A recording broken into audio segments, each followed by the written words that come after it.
Good morning from Germany and welcome to the final conference of the project support. The aim of the project is to enable municipalities to implement their local energy and climate protection strategies. From January 2017 to June 2021, 11 partners from 9 different European countries worked on the project and involved many stakeholders. The project is funded by Interreg Europe. My name is Anna Deisenhofer and I will be your host today. I'm the project partner from Germany. Originally, the conference should have taken place here in Germany, but due to the global pandemic, we are holding it online now. What will we be looking at today? Today, all the project partners from support will share their experiences and best practices. They will illustrate the results of the local action plans developed during the project. This will include the whole process of exchanging experiences. We will also talk about new perspectives and benefits from the lockdown during the pandemic. The conference is structured into 3 sessions. At the end of each session, you can ask questions. This brings me to a few technical notes. Each of you have a chat section on the right side. And there you have a button called Join. Click on the button and enter your name. Then click on the,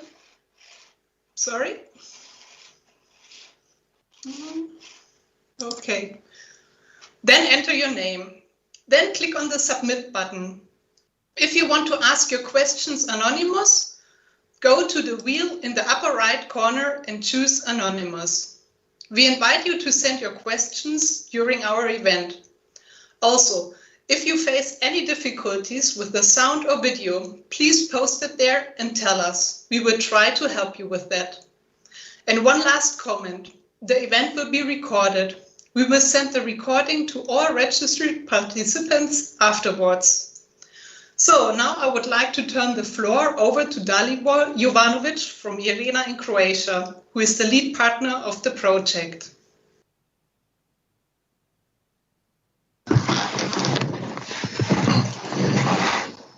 Good morning, Anna. Good morning to you all. Can you hear me?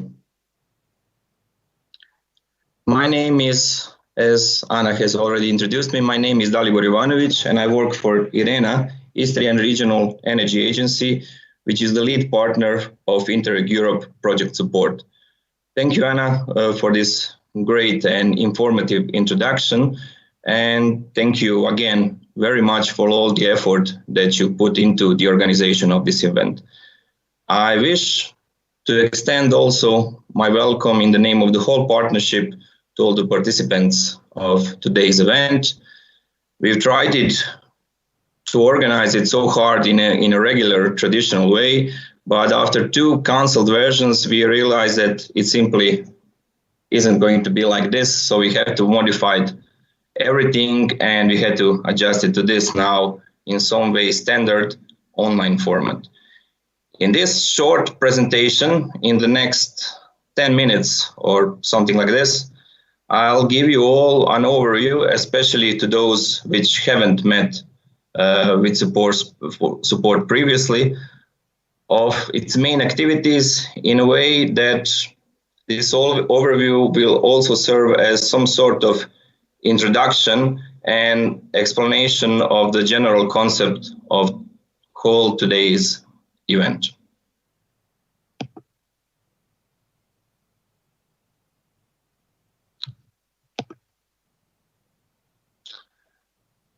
So, strictly territorially speaking, support is a quite large project with 11 included partners spread across 9 countries and 9 participating regions that you can see on this map in green with logos of all 11 partners that are included.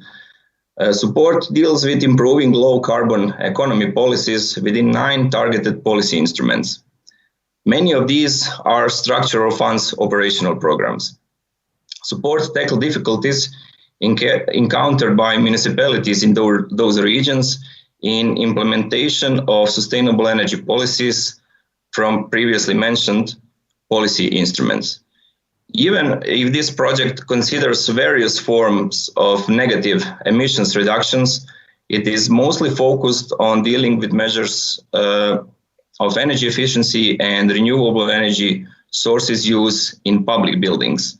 And thus, it is trying to vastly improve the content and the impact and development of existing documents such as, for example, SEAPs and SECAPs that can be found in multiple municipalities that do exist within these regions. The project has an overall budget of almost 1.85 million euros. It lasts for 54 months, and like all other Interreg Europe projects, it's implemented in 2 phases, and this period that we are currently in basically represents the final act of the second one.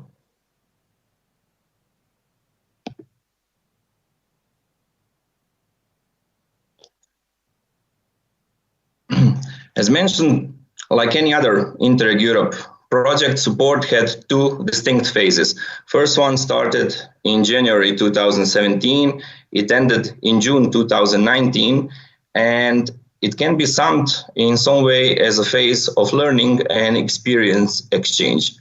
There are 3 distinct set of actions that can be identified within this phase.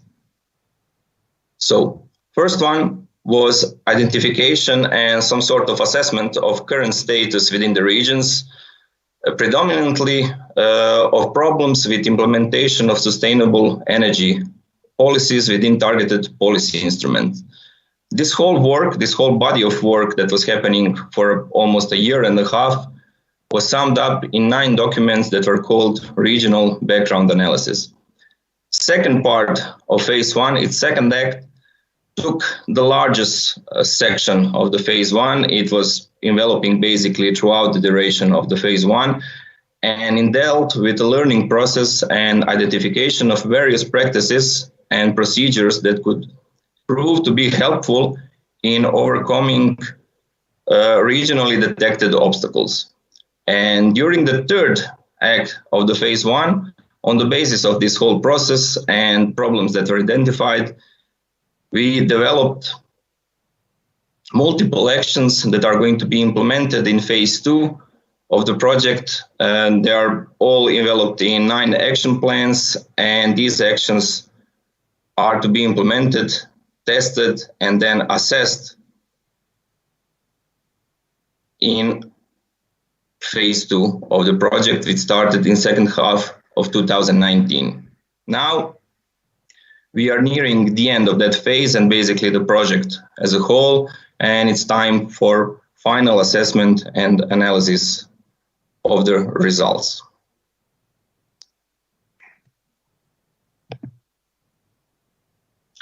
So, usually when you have a final presentation of a project, especially as lengthy one as support is that lasts for almost 5 years, you present all of the project outputs, results, achievements, and in case of supports being such a lengthy project, there were really many of those. As I said, it's a 5-year project that lasts for almost 5 years, so it is to be expected that many results, many outputs, many activities were developed during its duration. So, as I said, many things were done, but the things, some outputs that you can see right now here appearing in front of the screen do not represent maybe even one-tenth of everything that was done during the process. For anyone that wishes to dig deeper into the project achievements, into the results, outputs, documents that were developed, I strongly advise you to check the support website where most of these things can be found.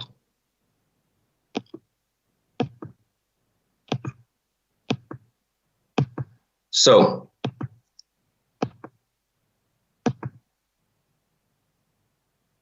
when you sum all of these things, all of the outputs, some of them that are visible during the previous slide up, All of this that was developed during the phase 1 can be summed into a general category called exchange of experience process. So this whole process consisted of many, in fact 59 of learning events such as workshops, both regional and international ones, learning seminars, intensive workshops, technical activities, etc.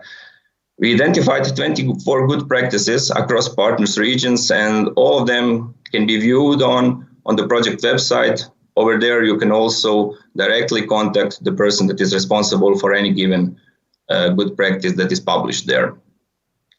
During the implementation of the project, we involved many local and regional stakeholders.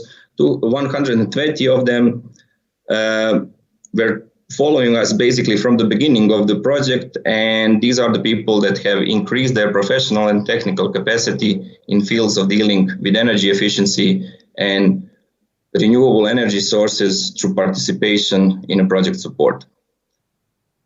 This whole process, at the end of phase 1, resulted, as I said, with development of 9 regional action plans that have multitude of actions envisaged in them on the basis of the lessons that were previously learned and are now implemented across the partnership area.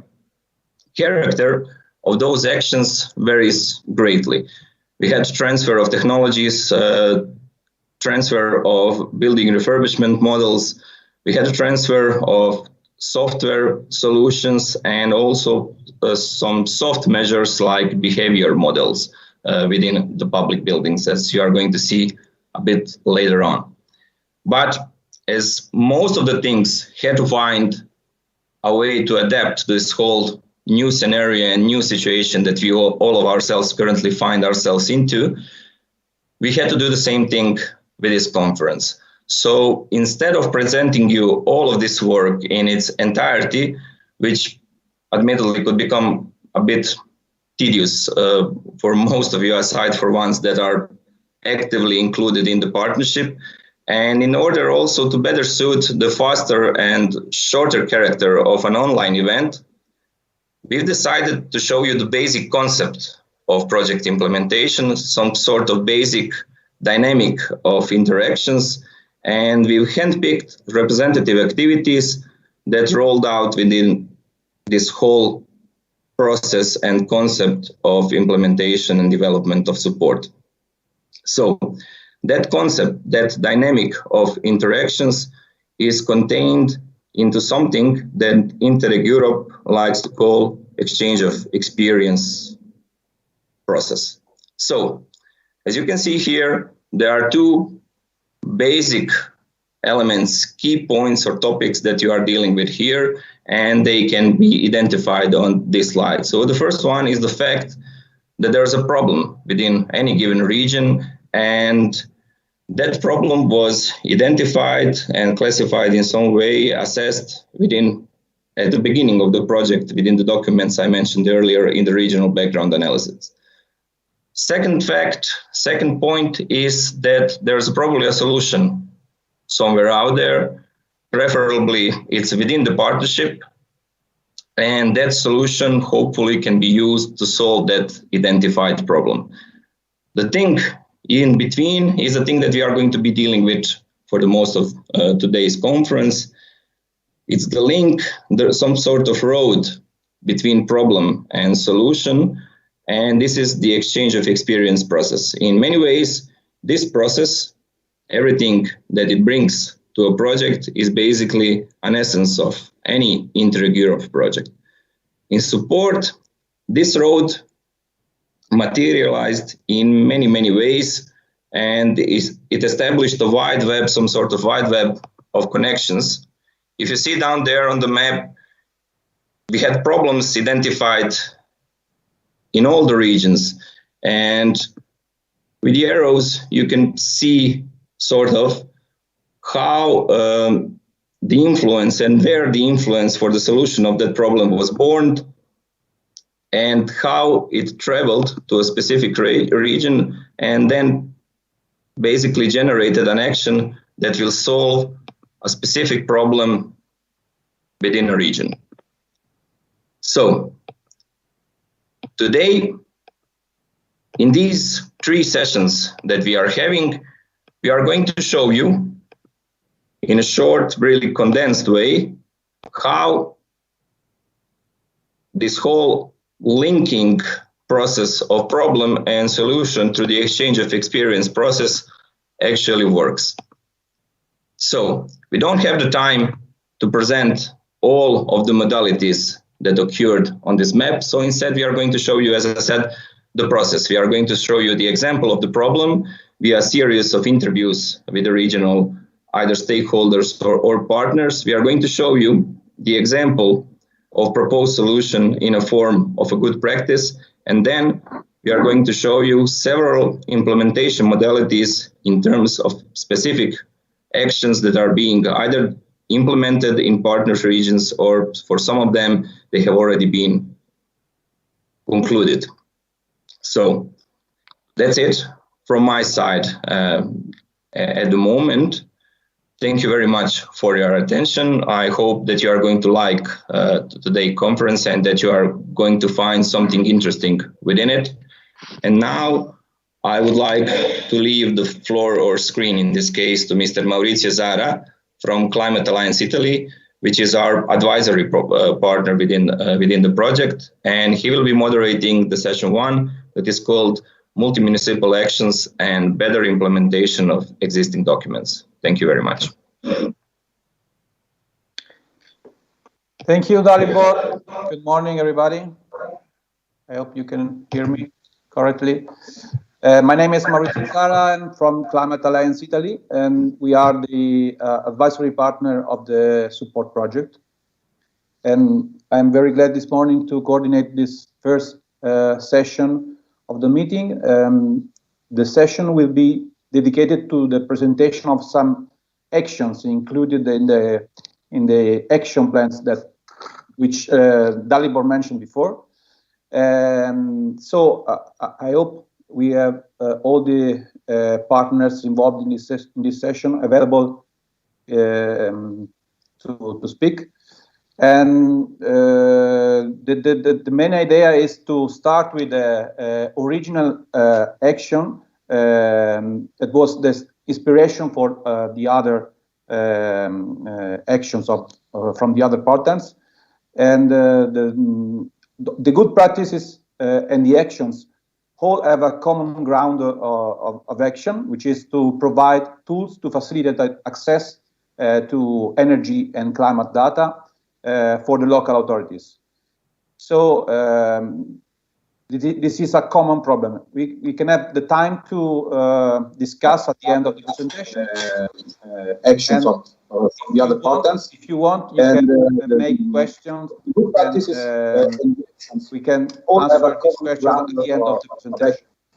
So if we have Alea, the Alea partner is the first presentation of the session.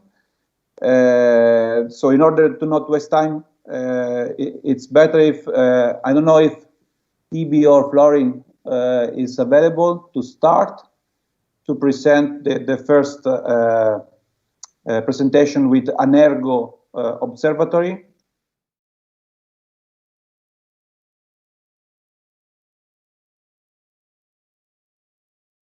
Obviously, when you talk about energy efficiency, you think of buildings. We estimate that some 2 million euros are unnecessarily paid in energy bills at municipalities for heating, cooling, and use of electricity, and this is due to the lack of energy efficiency. Well, the most important problem was and still is the high cost of the interventions regarding the energy upgrade of municipal infrastructures. In addition, there is also a significant additional need for financing regarding the energy upgrade of buildings, as well as for the monitoring of their adaptation to the national framework for energy efficiency. The availability of energy data is essential for communal climate action.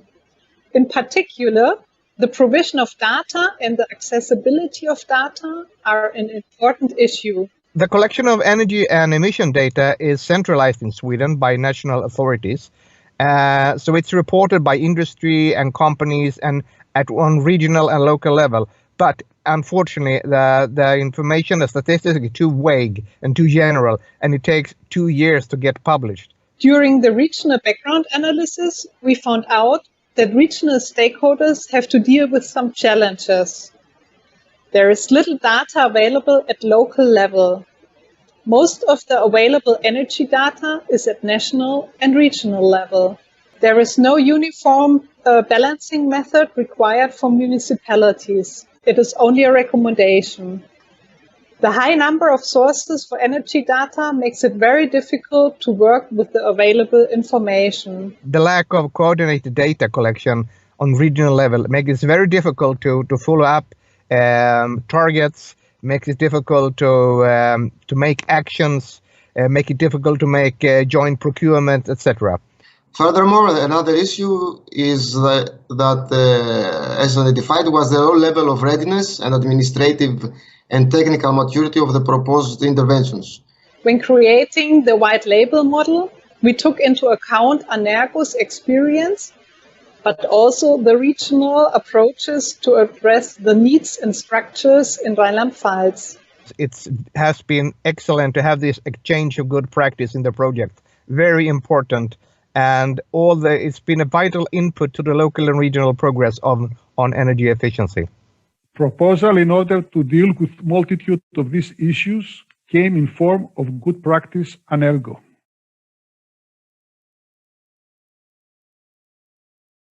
Alba Local Energy Agency, an NGO and official Covenant of Mayors supporter since 2011, provides support for municipalities in Central Development Region of Romania for the elaboration of their energy and climate action plans, for the elaboration and monitorization of energy consumption and CO2 emission inventories. Reliable and verified energy databases adapted to local contexts are required. The elaboration of energy consumption and emissions inventories proved to be a difficult process, as it implies the existence of trained staff. In addition to this, the collection of needed data led to significant delays as the required primary energy consumption data was delivered with inconsistencies both in integrity and format, a common issue in all regions of Romania. In 2014, the European project Data for Action provided a solution for this problem, and within its framework, ALEA developed the first regional energy observatory in Romania, named Anergo.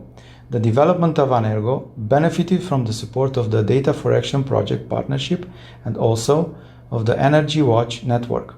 Tested energy database templates, software, but also proven cooperation agreements were used, which were signed bilaterally by the observatory, both with energy data providers and with municipalities. Anergo is an innovative solution for energy data needs of the municipalities in our region. It uses IT cloud services such as Google Drive, open source web platforms such as WordPress, but it also means training the persons responsible with updating the energy databases. The observatory provides a one-stop shop cooperation framework between energy data providers and municipalities in the region. Through Anergo, the municipalities as its main beneficiaries are provided with free of charge and secured access to their own energy databases and to processed energy data according to the requirements of their sustainable energy planning development. The access to Anergo's energy databases is made securely by the persons appointed by the parties that signed the cooperation agreements, which stipulate provisions for integrity and confidentiality of the transmitted data. In compliance with the latest demands of Covenant of Mayors for Climate and Energy, Anergo has recently developed methods for collecting and analysis of regional climate data, and in 2019, local risks and vulnerabilities assessments for COM signatory municipalities started to be developed. Up to now, Anergo has signed 14 energy data cooperation agreements with municipalities and 6 agreements with energy data providers in the region, seeking to enlarge the partnership. In the framework of Interreg Europe support project, Anergo has directly benefited from the interregional experience exchange, namely a dedicated action for the development of the observatory's capabilities was included in the support action plan.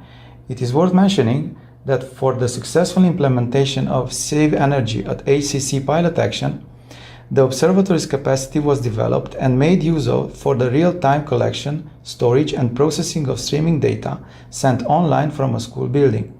Established within an European experience exchange and benefiting from EU partnership support for its development, Anergo can be considered as a best practice to be followed by other interested organizations at national and European level.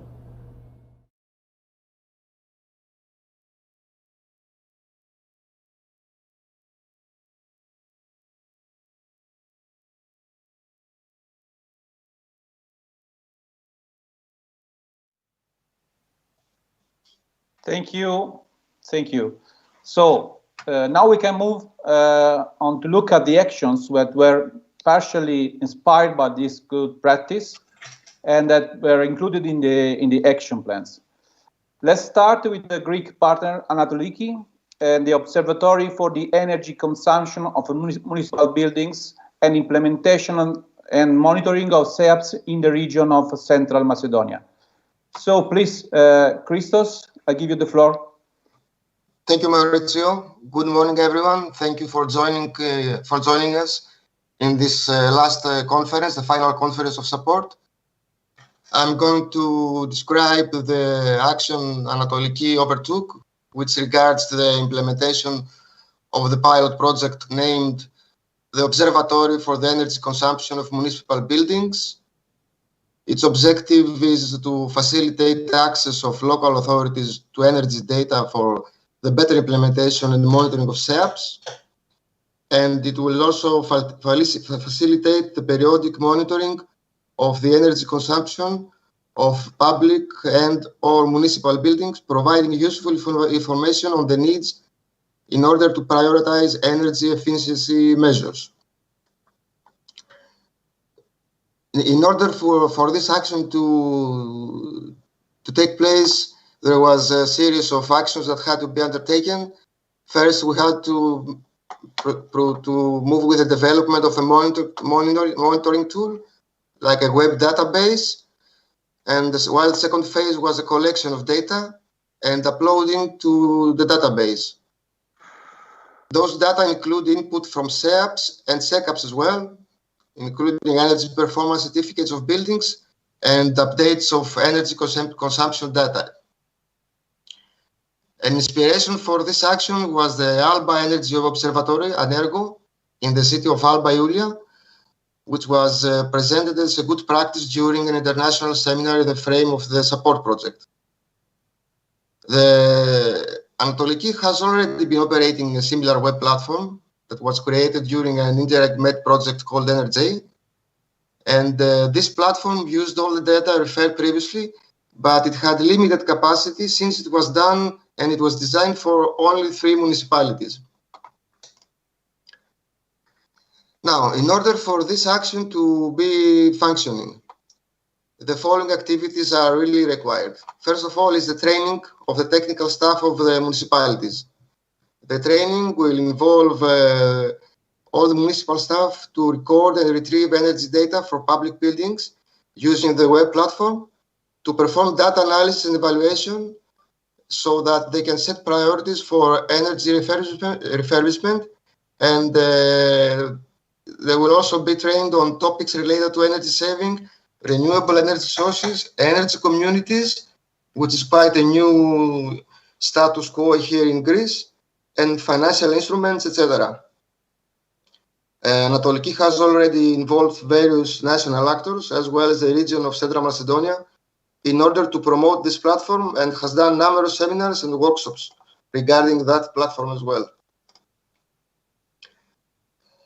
Info Day workshop to present the web database is also needed for describing the methodology of inserting the data and the monitoring process to the municipal staff, the collection and the processing of results and the compilation of reports, evaluation of results, and as well as setting new targets and plans for energy saving measures to fulfill them.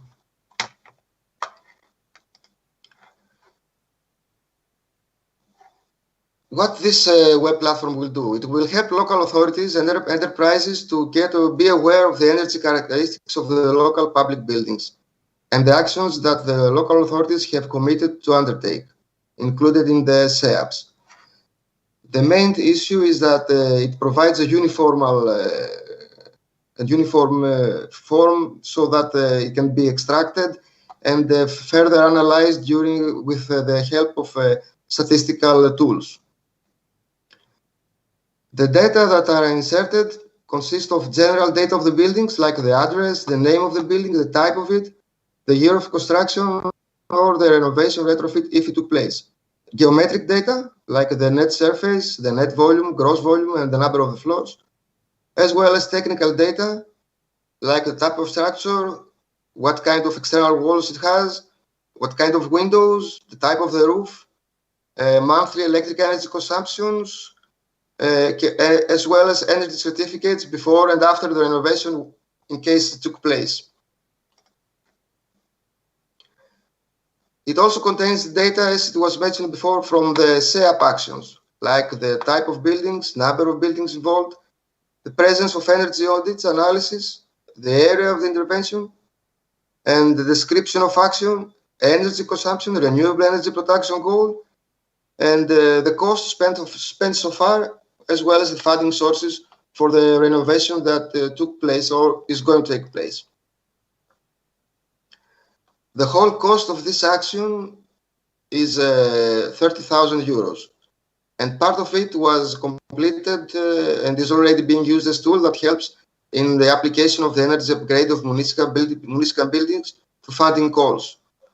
Overall value of refurbishment of buildings that we are targeting within these calls is 26.7 million euros, and so far 6 million euros of funds have been secured for energy refurbishment of public buildings in calls published until now.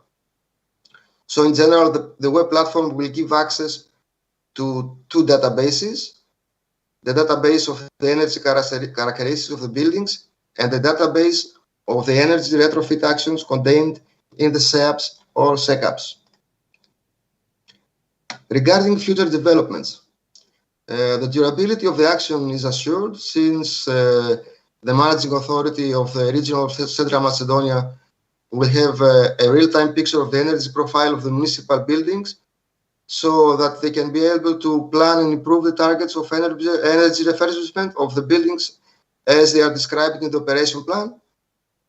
Additionally, the platform will be further enhanced in order to include more cities, depending on finding new funds to fund the whole action.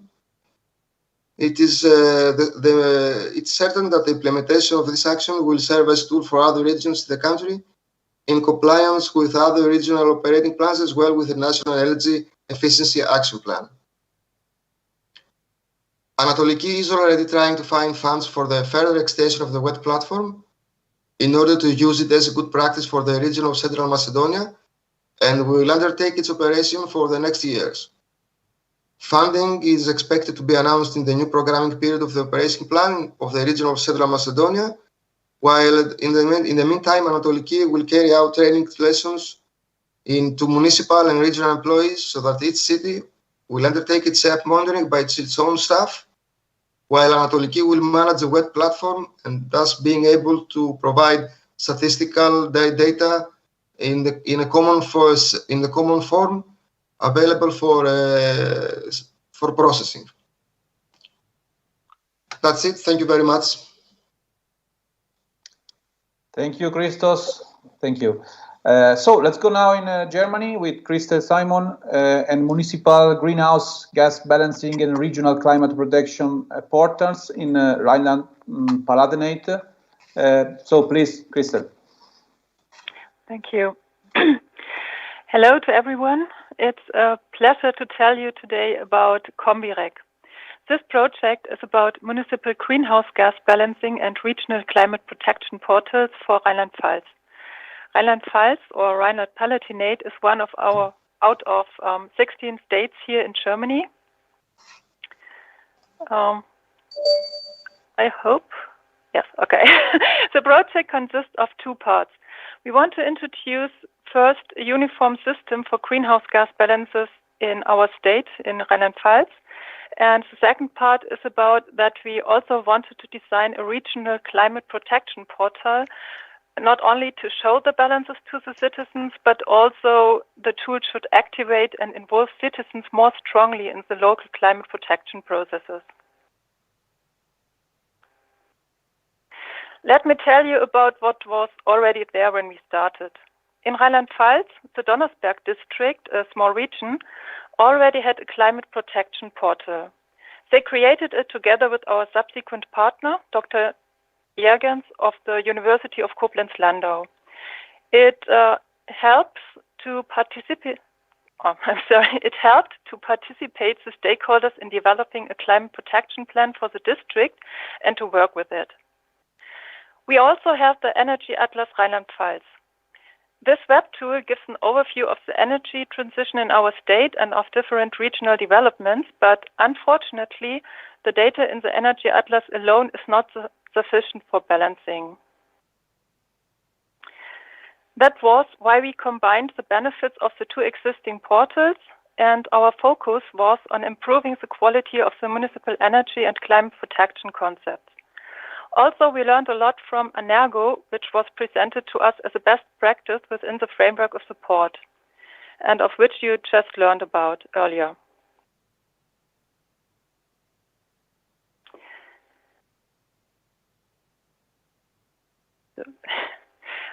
We transferred elements from the Romanian partner to our project, and that contributed greatly to the success of the project. For example, we concluded user agreements with the municipalities, and we also involved main actors and stakeholders. We offer the users more detailed data and training, and we also offer possibilities to participate and share information in the process. And everything, the tools and our offers are free of charge. Like you have seen, we prepared a video to explain and promote our services. In this video we want to show you today, we proudly present Combirec.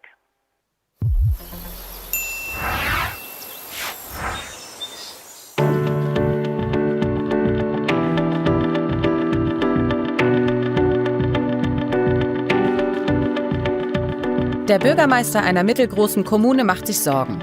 Der Energieverbrauch des kleinen Städtchens ist sehr hoch. Und die Bewohner fordern ein größeres Engagement im Klimaschutz. Er realisiert, hier besteht dringend Handlungsbedarf. In der nächsten Ratsversammlung wird entschieden, ein Energie- und Klimaschutzkonzept muss her. Die Klimaschutzmanagerin erklärt, wir brauchen einen Überblick über die Energieverbräuche und Treibhausgasemissionen im Gemeindegebiet. Her mit der Treibhausgasbilanz, stimmt der Bürgermeister zu. Tolles Eigentor, denkt die Klimaschutzmanagerin. Wo fange ich da an? Da fällt ihr das Combirec-Projekt ein. Sie ruft die Energieagentur Rheinland-Pfalz an. Dort bekommt sie wertvolle Tipps und kostenfreien Zugriff auf die Webanwendung Klimaschutzplaner, mit der sie die Treibhausgasbilanz erstellen kann. Dank einheitlicher Methodik und BISCO-Konformität wird ihre Bilanz fortschreibbar und ermöglicht die Beantragung von Fördermitteln. Außerdem erhält sie auch erste wesentliche Daten. Die Klimaschutzmanagerin muss nur noch wenige Daten selbst beisteuern und kann dann auf einer fundierten Basis Klimaschutzmaßnahmen konzipieren. Der Bürgermeister und die Ratsversammlung sind begeistert. Die Bürgerinnen und Bürger sind auch begeistert. Combirec ist ein Gemeinschaftsprojekt der Energieagentur Rheinland-Pfalz und der Universität Koblenz-Landau. Es wird gefördert durch den Europäischen Fonds für regionale Entwicklung und das Land Rheinland-Pfalz. Combirec, Ihr Joker für den kommunalen Klimaschutz.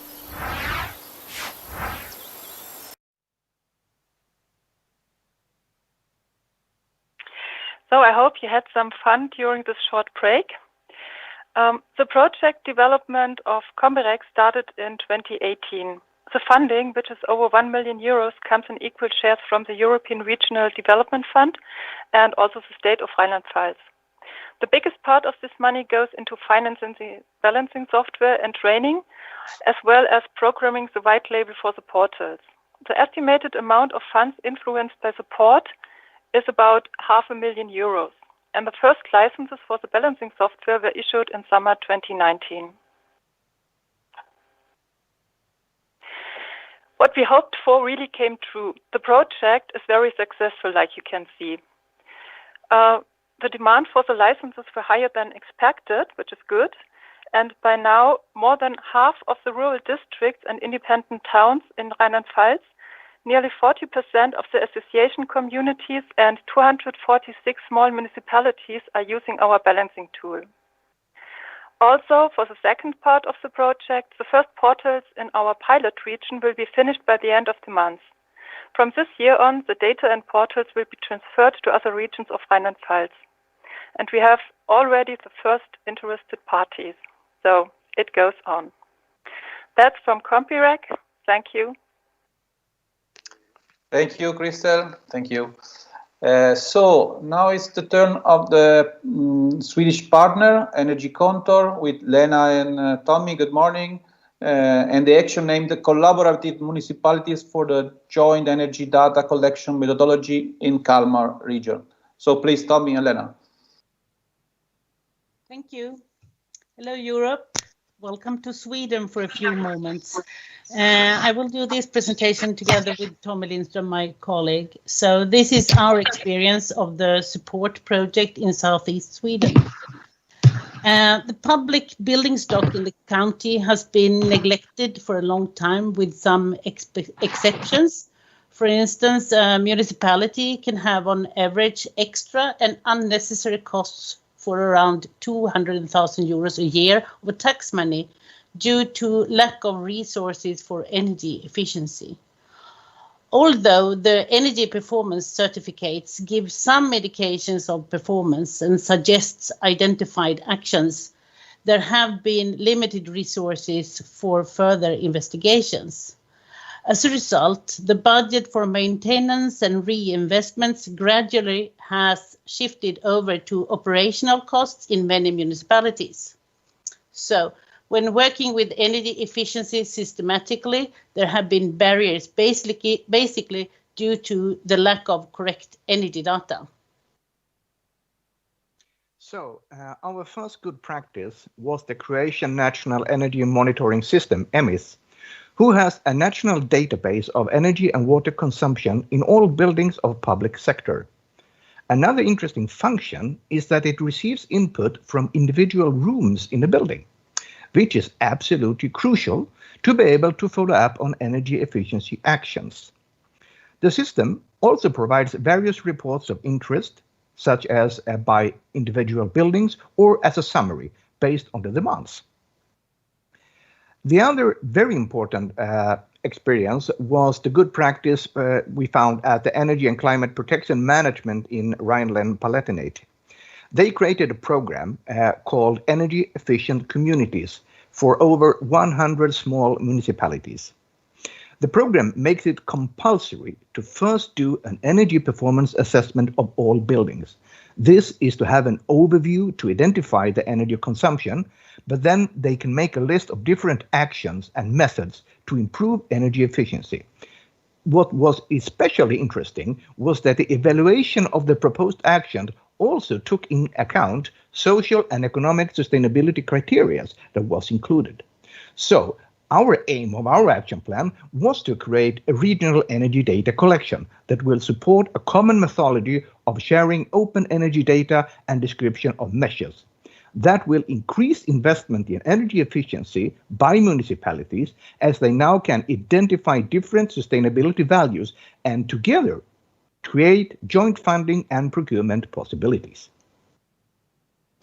Setting up energy data collection requires some planning. First, we needed to organize it on regional level, so all the stakeholders got on board. There is a regional municipality network consisting of mainly sustainability and climate coordinators. They have several meetings during a year where they discuss implementation and future joint projects. Unfortunately, very few energy and property managers are members of this group, so the implementation and monitoring of energy efficiency actions have lacked coordination. Therefore, it was important to create a regional network, but it must be supported by good examples, common templates, and funding possibilities. The work plan was to set up several meetings to collect their interest and share best practice. Some municipalities would act as forerunners and develop procurement settings on energy data collection. So, our first aim of our action was to promote the procurement of a software system and preparatory work in the municipalities to organize the data collection. To start with energy efficiency, many municipalities realized that they needed not only to buy and invest in an energy data system, but also have the competence and resources to implement actions. So many needed to have some sort of a strategy on how to start the work and how to calculate the possible long-term savings before hiring more personnel. This made implementation of the action somewhat delayed, but is now progressing as planned. As the municipalities have different starting positions, it is important to arrange an exchange of experience between them, not only as a support event, but to be start of a regional network, which we are now doing together with the Energy Department of the County Administrative Board, the same organization that are also owners of our policy document. By doing this, we can secure a continuation of the network and improve funding possibilities for energy efficiency. The regional interest is very high on energy efficiency, but there is a gap between decision makers and financial management on one side and the property management on the other. For many years, there has been one budget for maintenance, one for reinvestments, and one for efficiency in the municipalities. But the budgets have always been too small. First, the budget of maintenance was consumed, so budget shift from reinvestments and efficiency were done, leaving very little or nothing for systematic energy efficiency work. Although funding was available for municipality on energy efficiency, the decision makers hesitated. Any investments will increase the debt of the municipality and was compared to the other responsibilities such as healthcare, schools, etc. No consideration was given to the fact that it was a good business, but also a value of the real estate increased. The indoor climate was improved for the occupiers and the use of the building was prolonged with 20 to 30 years. So, after our experience of the support project, we found out that two things are vital to succeed with implementing energy efficiency, and that is knowledge and communication. First, knowledge that all municipalities have contacts with different consultants and energy data suppliers already. Many have long-time collaboration and relation to that, and they wish to continue that somehow. So to establish a regional data collection system, you need to set up common key performance indicators that all systems, regardless provider, can provide. This doesn't come automatically, and it needs to be organized on a regional level together with the municipalities to reach an agreement. After this, the necessary settings and indicators can be included in the procurement of the system. The municipalities will then need assistance with guidelines, checklists, and raised knowledge to make it work. Second finding was communication. The economy of a building doesn't work in the same way as the economy of a municipality. They have different views upon investments. So, when explaining the benefits of energy efficiency in order to get funds, you need to explain all the benefits.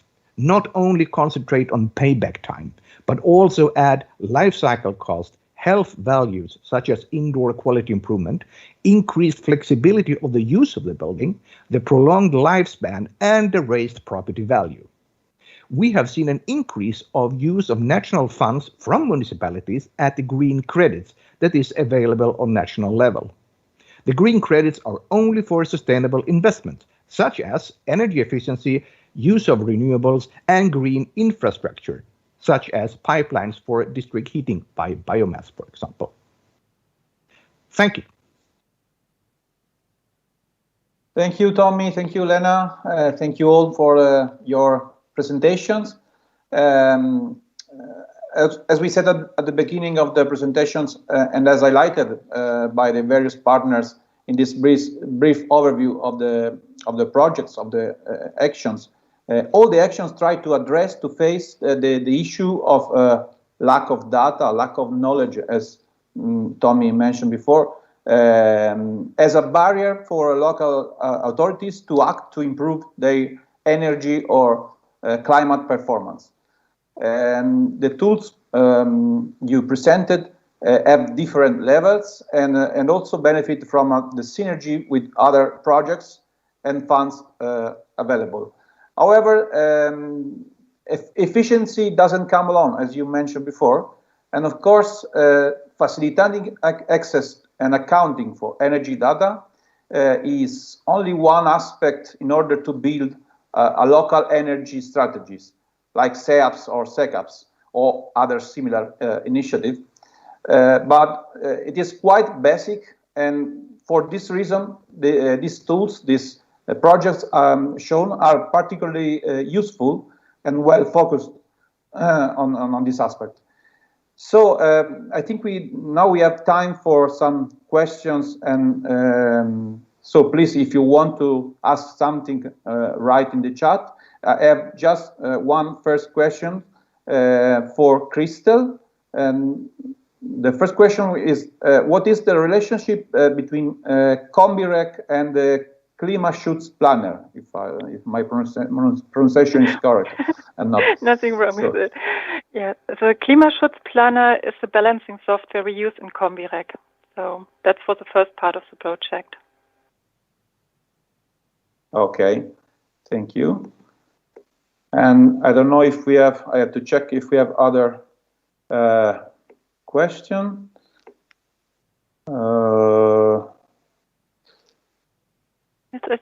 Yes, there is another one. Yeah,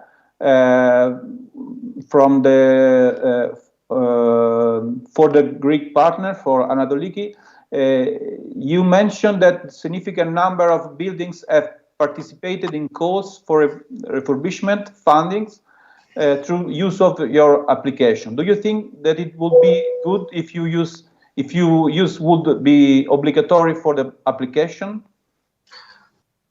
Well, yes, the web platform will provide, since it will provide real-time upgrade of the energy refurbishment of buildings. So, depending on the findings available, it will be, I think it will be obligatory, yes. It will be better if it is. Fine, thank you. And for Lena and Tommy, for you, another question. Are data obtained from the energy data collection systems going to be used for determining what buildings have priority in refurbishment system? Well, the data can be used to prioritize energy efficiency actions. The aim is to bundle similar actions so that the municipalities can facilitate a cooperation in technical exchange and procurement. But finally, each municipality will have to make their own list of priorities. Thank you. And again for you, were there any shortcomings of the Croatian energy monitoring system you selected as a best practice? How did you adapt it for your use? Well, it was quite nice to have, but you need to understand the perspective that in Croatia they have one energy system and one energy provider. It's national. In our case, we have many operators that are delivering services, over 200. And that makes it, the difficulty was to really adapt the criteria of common procurement values from each system, but they have different suppliers. And that took longer time than we expected. But in the end, we hope to create a similar system to the Croatian. Okay, thank you. And again for Crystal, another question is, how did you run the Combirec campaign to get so many municipalities involved? And what were the main motivational factors for them? There are different factors. First, in Germany, we have a funding program called Kommunalrichtlinie. It's for the municipalities and districts. And the requirements to get this funding is a certain method for the balance sheets. And our software tool met this. So this was one. You can say the communities really need this or an equivalent software because it's a basis for planning their climate protection activities. And on the other hand, the exchange with Energo has been very important. We learned a lot from them, and this is part why the project got so successful. We are offering the software free of charge, and we give extensive training. And also, we could work during this pandemic without much cuts. For example, we shifted the training to online training. And not to forget, the provided data is very helpful for the communities and saves them time and money. That thing, I think, are a few of those factors. Thank you. Thank you. I don't know if we have any other question. I think no. So I can make a question finally. Again for you, Christel. As you've shown, in Germany there is a strong connection in your tool, in your project, between energy and climate protection. And if efficiency is always a good business, climate protections not always is perceived as a good business. So what do you think is which keys should be pushed in order to activate the motivation for the climate protection for the local authorities?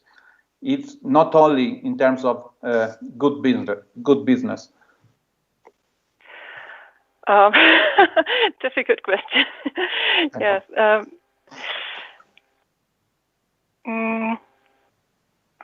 I think the authorities need to be best practices for all people, for all sectors, and they are also in demand for activities when they build their buildings, for example, they convey what or that those climate protection should be taken in care. So okay. I'm sorry, but my English is out. But it's a difficult question. It's true. Yeah. I know. But, the vocabulary is not there in my head today. Okay, thank you.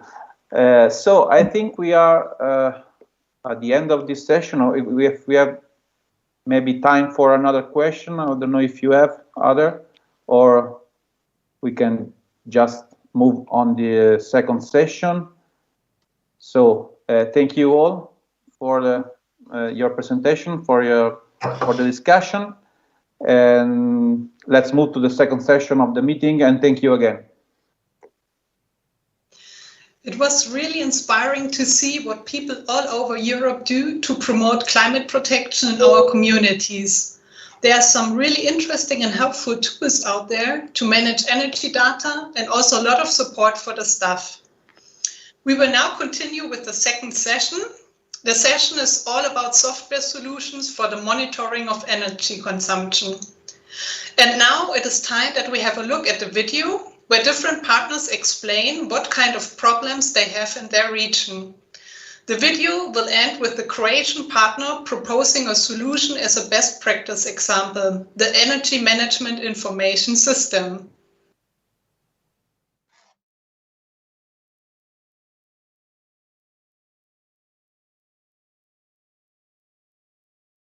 There are three different interrelated problems: lack or difficulty in accessing of funds, difficulties in collecting and organizing the data necessary to plan new actions, and difficulty in measuring and accounting for the results achieved with the action implemented.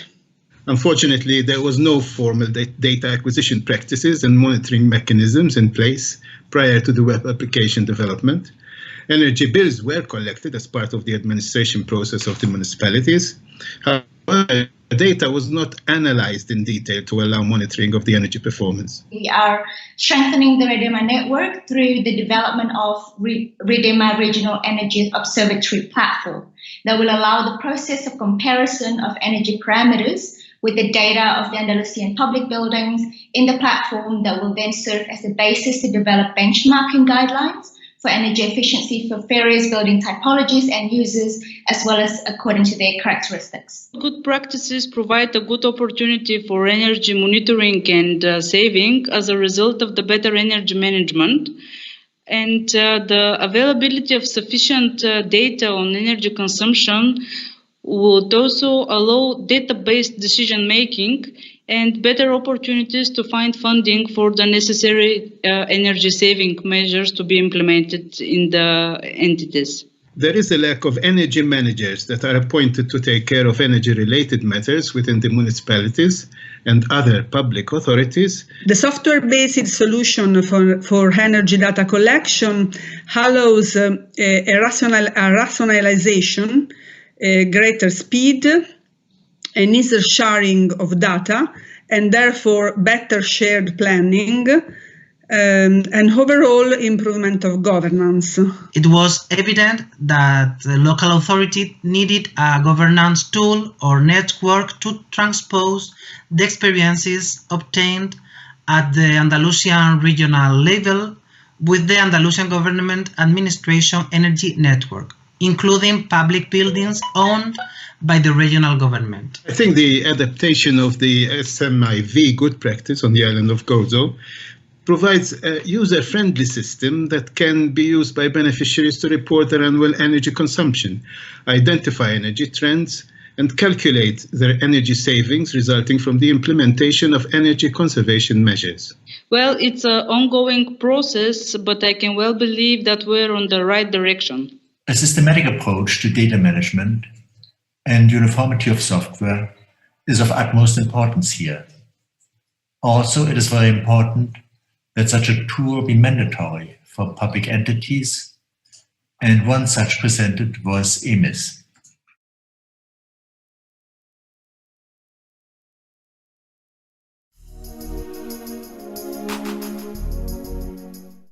EMIS is main national tool for continuous gathering, monitoring, analysis, interpretation and reporting of energy and water consumption data in public buildings. Its use is mandatory for all public buildings in Croatia, be it on national, regional or local level. System is managed by dedicated energy manager named either on the level of singular building or institution. EMIS is a web-based tool that represents main national public buildings' water and energy consumption database. Buildings are monitored continuously, either as standalone objects, on the level of the complex or even partially if only a segment of the building is owned by public entity. Aside of current and historic energy and water consumption data, it also holds other valuable info such as main construction characteristics, energy certificates and audits for more than 3,700 public buildings. System functionality and scope are being continuously updated with new categories, such as public lighting consumption. System is compatible with various methods of data input. It supports both manual inputs by responsible personnel based on energy and water bills, and automated input via network-connected metering devices. End users have multitude of analytical tools at their disposal which ease decision-making procedure in management of public buildings. EMIS is easily accessible and can be used from anywhere. Only internet access is needed. End users have a single spot access to energy and water consumption data for all buildings under their management. Multiple building data is easily comparable, which enables proper decision-making system, especially in creating refurbishment priority lists. EMIS is a user-friendly application, and its owner, Croatian Real Estate Agency, regularly provides education to end users. Inserting data is easy and minimal level of work hours is needed. System provides detailed statistical analysis of building energy and water consumption. It can be used as an alert system for emergency situations such as water pipe leakages, especially if a building has automated and networking-capable metering devices. EMIS is capable of making automated energy reports for single or multiple buildings in a standardized format. All these abilities, coupled with the fact that it is also used as database for energy certificates and audits, make it a complete and invaluable public buildings energy management tool.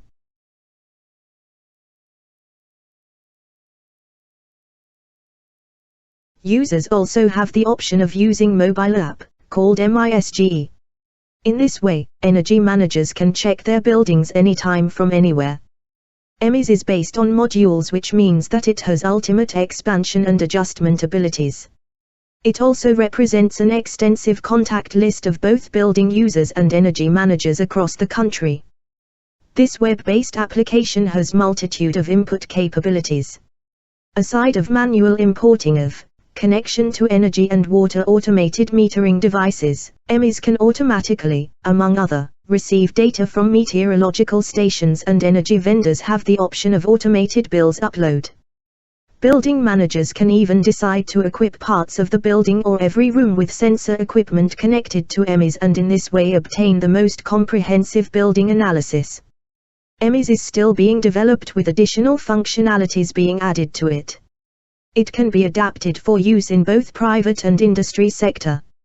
In recent years, system was exported to other countries such as Bosnia and Herzegovina, Serbia, Malaysia, Montenegro, Russia and Turkey. And also, if you want to just check it out, mock-up version is freely available.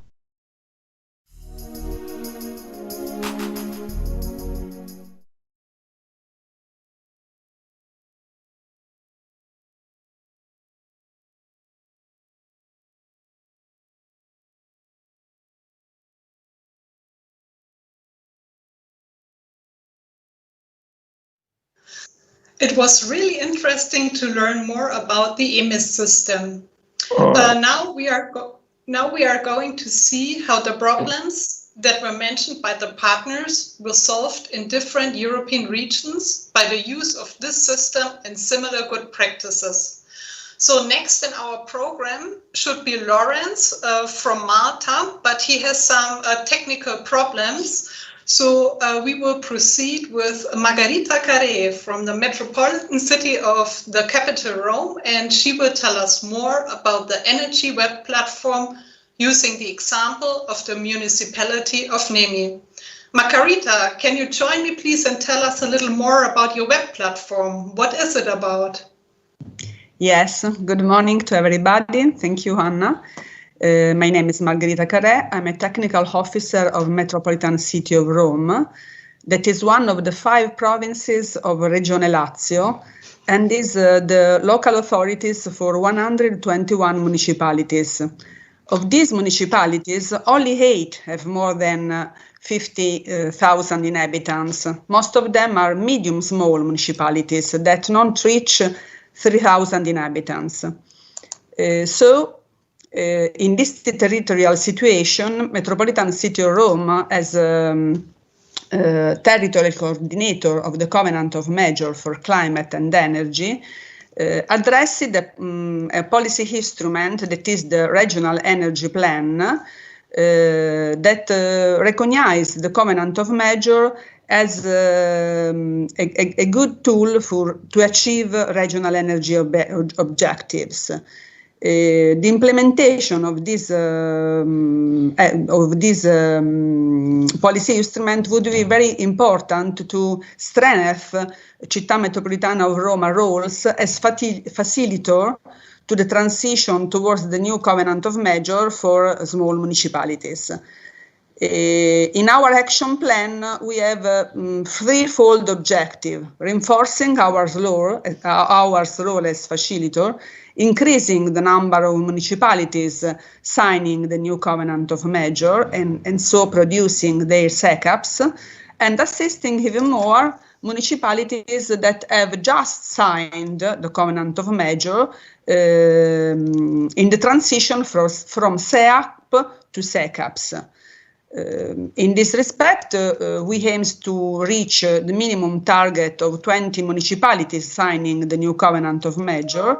And as the partners have just said, one of the most important problems is the lack of difficulty in accessing funds. And in relation to this problem, at the beginning of the project, from regional meeting, comes out that there are in Italy many sources of data, such as Seattle, it is a portal of a national tax agency, Enea one, but they are not interrelated. So the most important thing is to create a database, a tool for municipalities to input, manage and monitor all data and effectively planning energy retrofit actions. The tool that we identified is the platform that was designed in Energy Program, that is a georeferenced web platform, and it was designed with two different databases. The first one is about characteristics of public buildings, and the second one is about retrofit actions contained in SEAPS.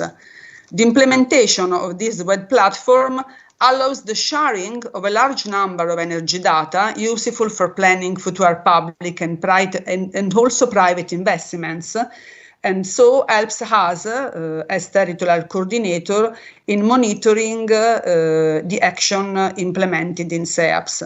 The inspiration on this topic came from the experience carried out by the region of Andalusia and FAMP, which implemented a common database at regional level, not municipal level, in order to increase benchmarking analysis finalized to better energy transition. Once the tool was identified, it was very important to find a way to promote the shared use of the platform with all the key players in the process of defining, programming, and implementing energy efficiency and climate adaptation actions. In short, it was very important to strengthen governance. In Italy, the region who manage European fund is Regione Lazio.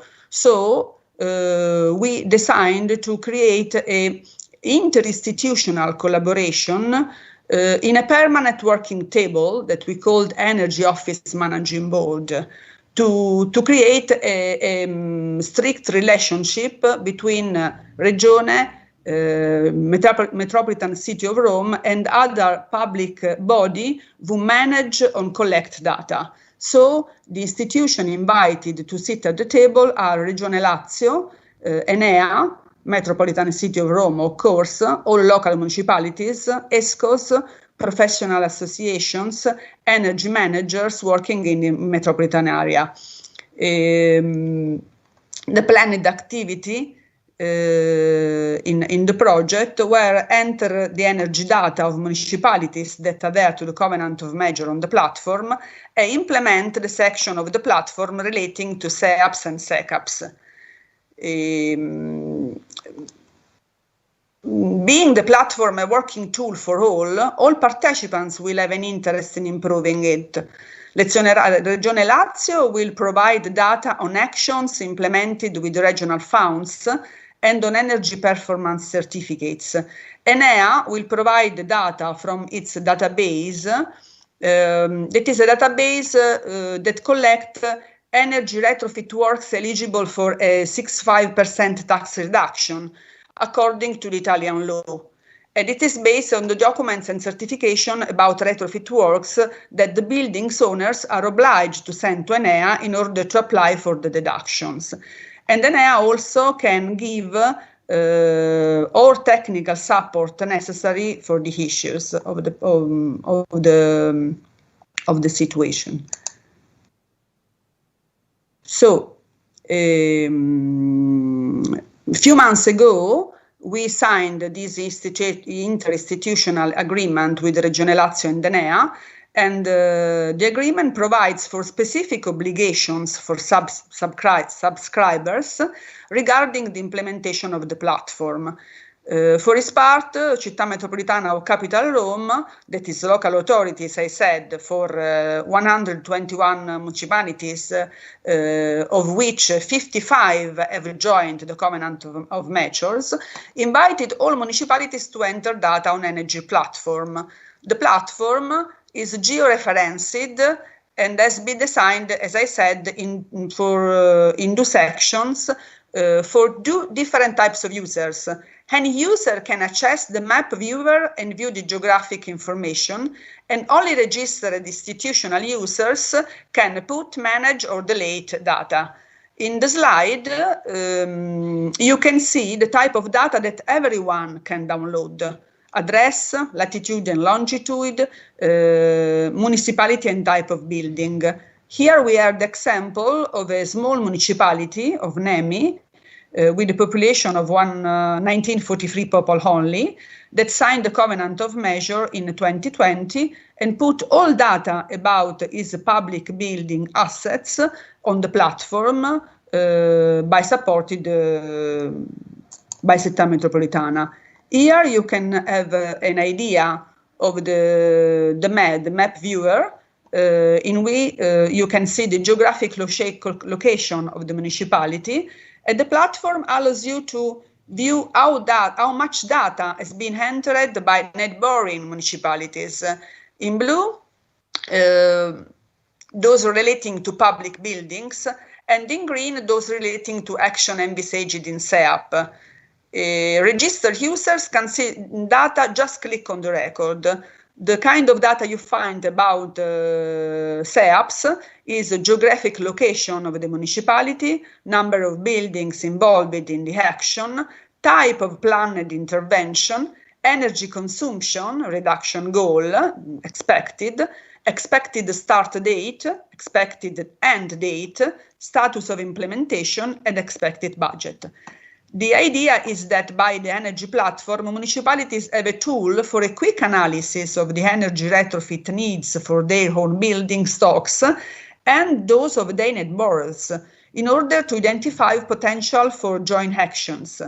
In addition, the platform offers to private companies such as ESCO an overview of the public building at supra-municipal level in order to identify possible investments. And finally, another important activity is that we want to achieve with the platform is monitoring and implementation of the actions.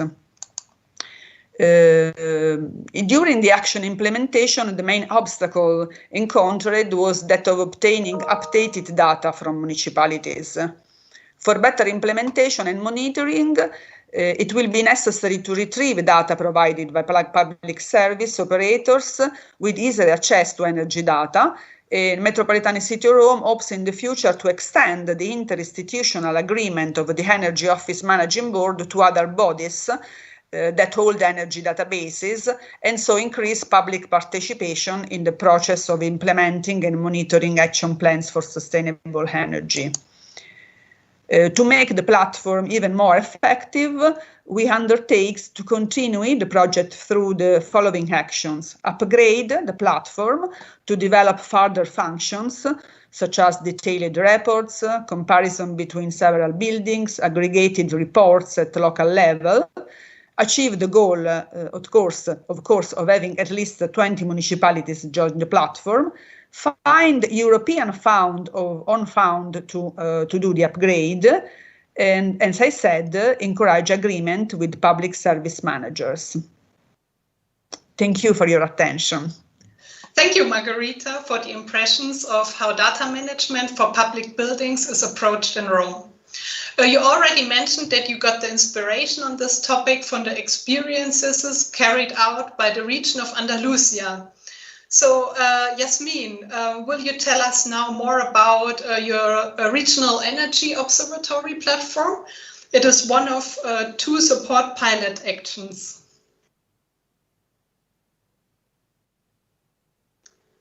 And I think you also have to unmute yourself. Yeah, so here we go. Thank you, Anna. I will first of all introduce Antonio Cosillo from FAMP. He will present the first couple of slides. Yes. Hello, Yasmin. Hello, everybody. My name is Antonio Cosillo. I work for the Andalusian Federation of the Municipalities and Provinces. I would like to thank the organizer for this interesting final conference. And now the first slide. I don't know if you can see the slide. I think so. One moment. Yes, no. Now, I'm going to start my presentation by explaining to you the main elements of our action. One of the main issues identified in the support diagnosis participative process in Andalusia was the lack of sound local energy data to serve as a reference to develop the planning process of low carbon economy strategies and energy plans at the municipal level.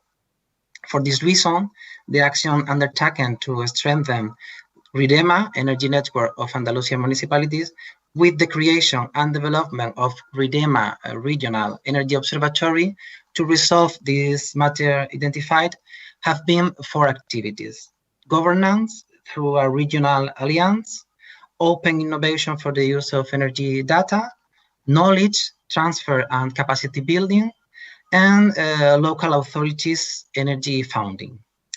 The RIDEMA Regional Energy Observatory has been carried out by organizing meetings and workshops with stakeholders to foster cooperation among local authorities to work together on energy efficiency measures, and by creating and developing the RIDEMA Regional Energy Observatory platform for the collection, analysis, and management of energy data, which will be used to develop guidelines for energy benchmarking and analysis of energy efficiency measures and Andalusian publicly owned buildings.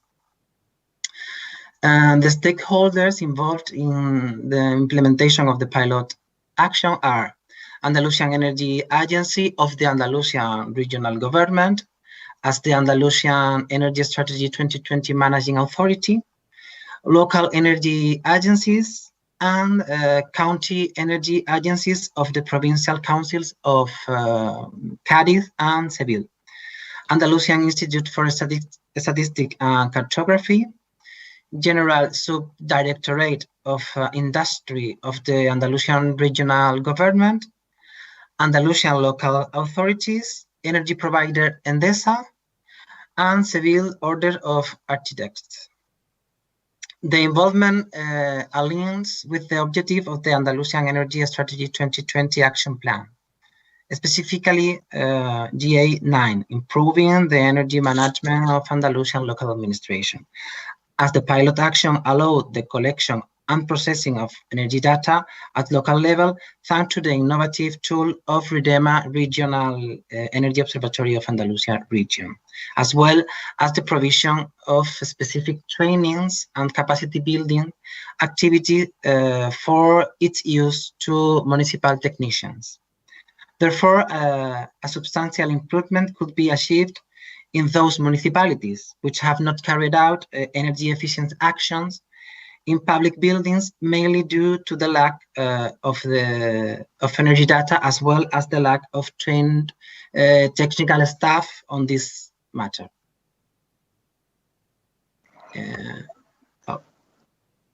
Yes. Now in this slide, no, not this slide. This one. This slide, you can see the development of the 4 activities previously mentioned. Regarding the good practice that were transferred, we would like to say that 2 good practice have been adopted in our pilot action. Anergo and Sherpa.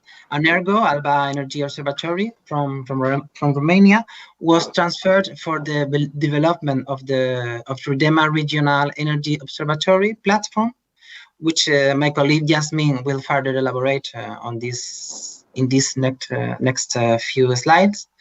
Sherpa, Information Exchange on Public Buildings Renovation from Malta, where we have developed RIDEMA's main works lines based on the operational structure of Sherpa, which aim to strengthen the capacities of public administration at regional and county level in order to improve the energy efficiency in their public buildings stock and reduce CO2 emissions.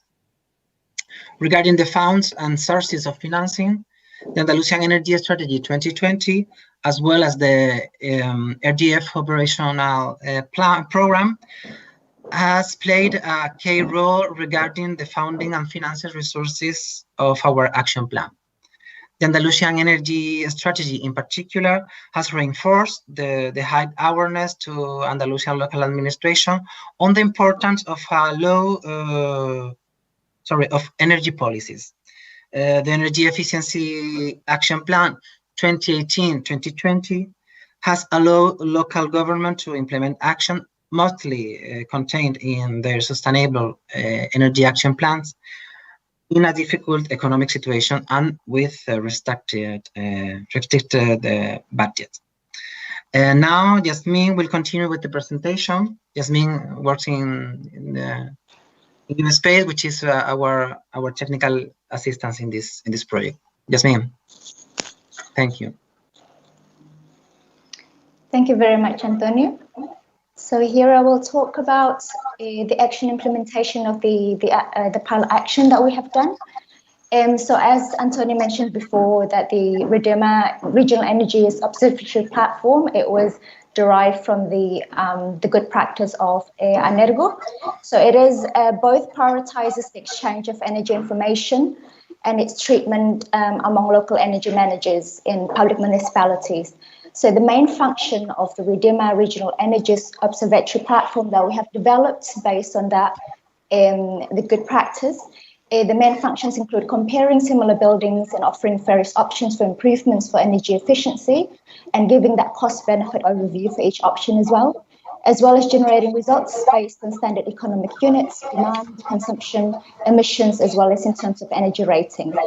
And once the RIDEMA regional platform is taken, it's available for use in February 2021, so this month, it will then obtain data from 100 to 200 buildings in Andalusia, and that will have a bit more of representative sample that will then serve as the basis to develop the energy benchmarking guidelines for Andalusian public buildings in different typology. The aim in the end of the implementation of the energy, the performance indicators would be that 20 buildings from municipalities added to RIDEMA would optimize the power and modify its facilities, and 10% increase in energy saving for the 20 buildings or for the users of the observatory. Sorry. Let's go back one slide. There we go. So what we have done so far with the Energy Observatory platform, so we have uploaded a basic of, let's keep moving, sorry, here we go, of 100 buildings owned by Andalusian municipalities into the platform using the official energy certificates. We have also established a standard, what is required to enter the data in the platform, and we could filter the building typologies, uses and characteristics that could be compared to see the energy efficiency of the buildings, and we could see what's the most optimal measurements and improvements of those buildings could be based on the uses and the years and the characteristics of the buildings. And so after it is available in public, the platform, 2 capacity building roadshows will then take place in February, and this aim to inform, validate and enhance RIDEMA Regional Observatory platform to the local energy managers in local municipalities in Andalusia. Just a bit quickly on the challenges and solutions, I guess based with as the same applied to everyone. Of course, the switching into online technologies due to the pandemic, it presents some challenges. However, we do have modified to make it, of course, to happen and to implement this pilot action, which include having regional energy observatory alliance meetings and regional roadshows were held online. The deadline of the online platform was extended, and the staff exchange with Alea is rescheduled for this month, and it will be they will be involved in the final testing phase, and then the final alliance will be held also in February, and will be most likely be online, of course. And the future development, some of the things that we will do, the knowledge transfer and capacity building, of course, that's the most important objective of REDEMA network. So that will be done, and final meeting for evaluation and sustainability of actions will also be done on that as part of knowledge transfer, and capitalization potential for regional alliance. So during the process of interinstitutional collaboration with Andalusian Energy Agency, FAMP, and then Andalusian Energy Agency have signed an agreement with the aim to promote energy efficiency and the use of renewable energy in Andalusian cities, and will carry out the collaboration for the incoming programming period 2021 to 2027. And then the innovation of open innovation for the use of energy data. It will continue to capitalize the knowledge gain through the action, and will promote the inclusion of energy data from more public building stock into the web platform. And Cadiz and Granada County Council have already agreed to include the energy certificates in the platform. And last but not least, the knowledge transfer and capacity building. So FAMP will continue to include within our yearly ongoing training program courses on energy management addressed to officials and technicians from local administrations. And it will be continued to be implemented in our second pilot action of 50 low carbon emission municipalities in Andalusia. Thank you very much. Thank you, Antonio and Yasmin. Let's have a look at the Bulgarian project. I invite Vladimir Minev from the Bulgarian Small and Medium Enterprises Promotions Agency to tell us about the creation of the National Energy Management Information System. Vladimir? Yes. Could you explain to our viewers what the system is about? Absolutely. Thanks. Hello, everybody. I represent the Bulgarian partner in this valuable project support, and now I will show you the situation with the progress of our action plan and the implementation of the good practices we learned by the project. As already mentioned by our colleagues in the video, the lack of information is crucial for the management of energy efficiency in each country. And typical for Bulgaria is the problem with the following issues, actually. The need for a practical approach to building effective industrial energy efficiency policy through a focus on energy management, missing tools for measurement and continuous improvement of energy efficiency in the industry, and lack of information for companies about where they are and how energy is used in their businesses. Our specific role in this project is to represent and to reflect the point of view of the small and medium enterprises to the issues and policies for energy efficiency, energy management, improving their energy performance, etc. And after our participation in the first phase of the project, we identified the best solutions which could be applied in Bulgaria. And these were the Energy Management Information System of Croatia and the Regional Shared Knowledge Framework on Energy Data Collection and Management, ANEGRO, developed by our Romanian partners. The creation of National Management System in Bulgaria was implemented as a project under a grant scheme funded by our operational program, Innovation and Competitiveness. OPIC is an abbreviature of it. And the dedicated beneficiary is not our agency. This is the specialized national agency for sustainable energy development, ASET. The budget, the dedicated budget was 883,000 euro, and in short, the work plan includes the following 3 steps: the preparation of the funding procedure by the managing authority of the operational program, the development of the information system, and the training and information campaigns for the participating companies from the industry mainly. The stakeholders involved were the Ministry of Economy, the Managing Authority of the Operational Program, the Ministry of Energy, the Agency for Sustainable Energy Development, which is under this Ministry of Energy, our agency, and the municipalities and regional authorities, the National Statistical Institute, Bulgarian Chamber of Commerce and Industry, and different NGOs from Bulgaria, also energy auditors, energy agencies, and energy traders.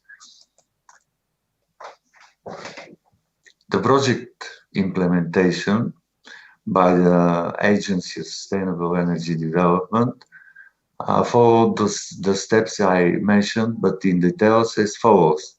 First of all, we had to include this action in the current programming schedule of the operational program, innovations and competitiveness. This was the main role of our agency. We had discussions, we had meetings, we had presentations organized with the managing authority and the people from the Ministry of Economy, who are responsible for the economic policy, including the energy efficiency in companies. Then the preparation of the documents for the application for funding was done by the Energy Agency itself, and they submitted, adopted, and followed by the adoption of the project proposal by our Ministry of Economy, respectively the Managing Authority of the OPIC program. Step 2, the development of information system, followed the next 4 steps: procurement of the preparation, which was done in a proper time. At the same time, the colleagues took measures to identify the data sources and for the collection of information for the initial upload. Then was the software development, the customization and testing of the functionalities. Then this would be followed by initial upload of information. And finally, the trainings and information campaigns for the targeted small and medium enterprises. And the indicators for the project period, for the successful project implementation are here. Functional information system with a functional help desk for the companies, along with 300 trained companies for implementing ESCO contracts, 120 trained energy efficiency consultants who will provide further services for these companies, and 600 energy managers of enterprises. This is only for the project period implementation. The problems, of course, were related with the introduction of the state of emergency in the country and the subsequent isolation restrictions related to the COVID-19 crisis, which changed the plans actually. The home office restrictions in public institutions, NGOs, the closing of companies, the restrictions led to suspended publicity events.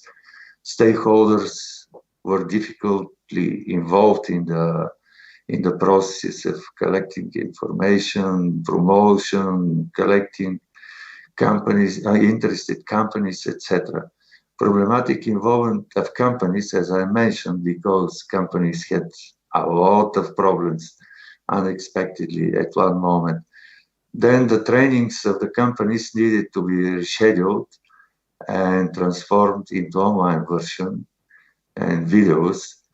And the whole activity was delayed. Here is our role. We supported the energy agency by information campaigns. We have a database with contact details. We have systems for communication, different communication channels with the companies, and we help our colleagues from the agency to involve as much as possible companies in these trainings, which are held online.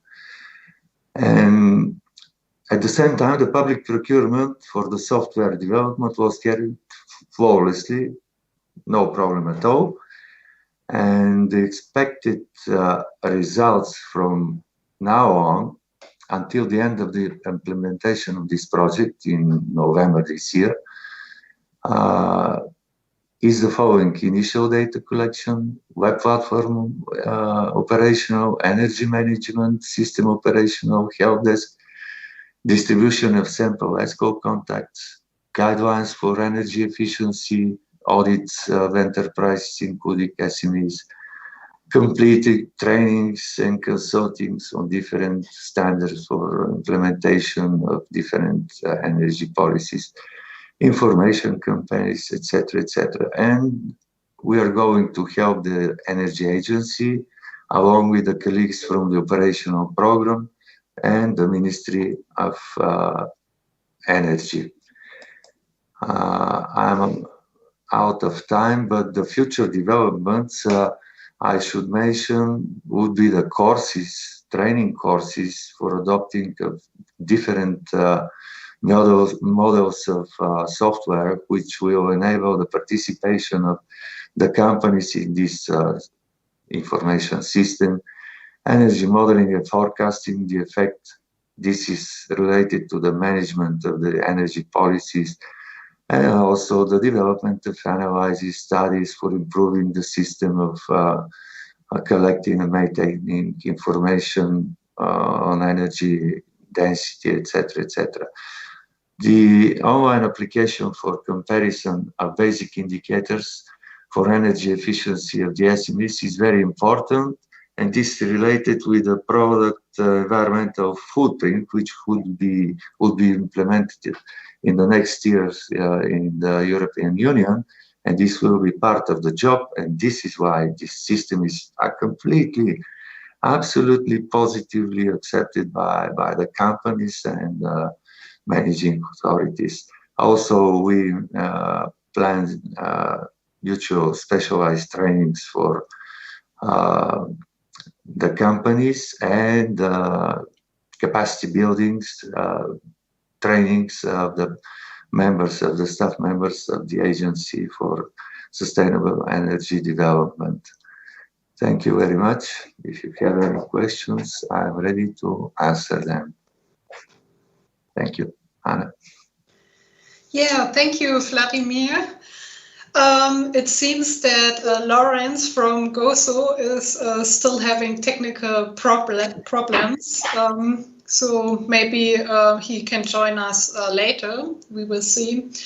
But yeah, to conclude the sessions, the collection, management and analysis of energy data in the public sector is very important. But it is also important for enterprises, like Vladimir told us, especially when we talk about the buildings. But how to handle this huge amount of data? The projects presented show that software can be really helpful for centralized data management. One of the advantages is that the data can be added to, accessed and shared from anywhere. But it also needs a systematic approach. The software itself should be user-friendly and needs to be continuously updated. But it is a great support for municipalities to understand and analyze the huge amount of data and to benchmark. It is therefore very helpful for the planning and prioritizing of actions to reduce the energy consumption in public buildings, like for refurbishing projects.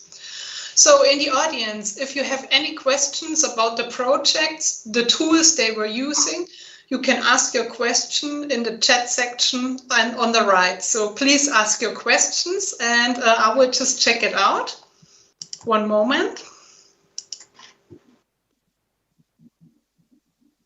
So, yeah, here we have one question for Margherita Carré from Italy. Did you see improvements in the implementation of existing measures from SEAP when you use the platform? Is this a question to me? Yeah. Yes. No, really, we have not actually registered an improvement in the implementation of the SEAPs thanks to the platform. But in any case, sharing data will also guarantee the dissemination of good practice and technical choices in terms of reduction consumption.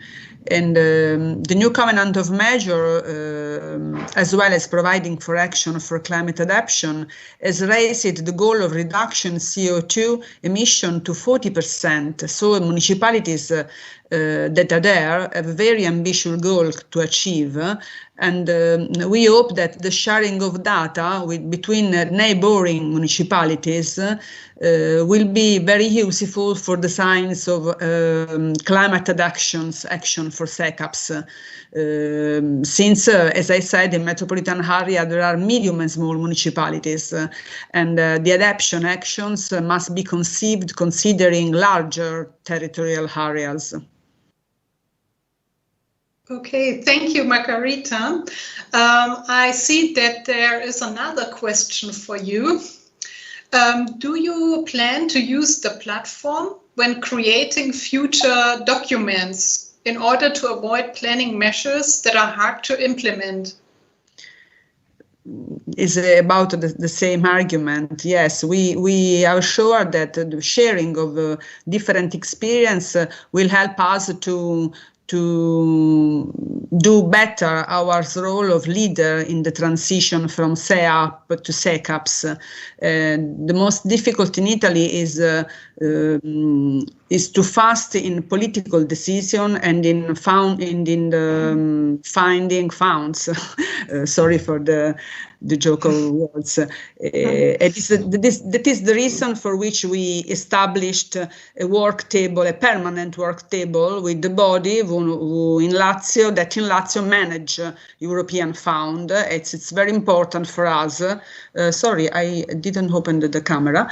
And it's very important for us to influence decisions in programming the future use of public funds. Okay, thanks, Margherita. I see there is another question for you. Only for me. Yeah, maybe I just check the questions one after another. So there's one for you, and then we will see maybe there are other questions too. So Margherita, since SEAPs relays on long-term political decisions, how sensible is the Italian web platform regarding to the sometimes fast changes on the political map in order to make the municipalities to join? So, as I said, the maps is a web platform maps. So it will be sensible if people will be sensible and put data, correct data in the right way. If they will be fast, all decisions can be done in short terms. The problem is the correlation between the planning and the checking of funds. As I said, it's necessary to do a strong relation between the two phases. Okay, thank you, Margherita. So here we have a question to Antonio or Yasmin. How did you gather the data prior to REDEMA, since you mentioned that that is a pilot action?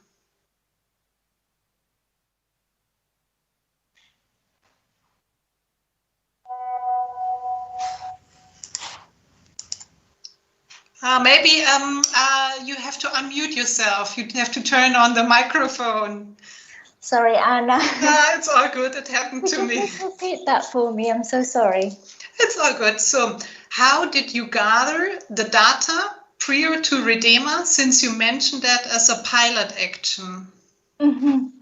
The data that we had gathered for the platform, it had been from the existing energy certificates that we have. So that's an existing data of the public municipalities in Andalusia that we have got that. However, we had been analyzing them, and there are some existing data that is missing in the energy certificate, so we had to discard that. So that played a part in the basic, the needs, the standard of what is required to be incorporated into the platform to generate that effective energy comparison.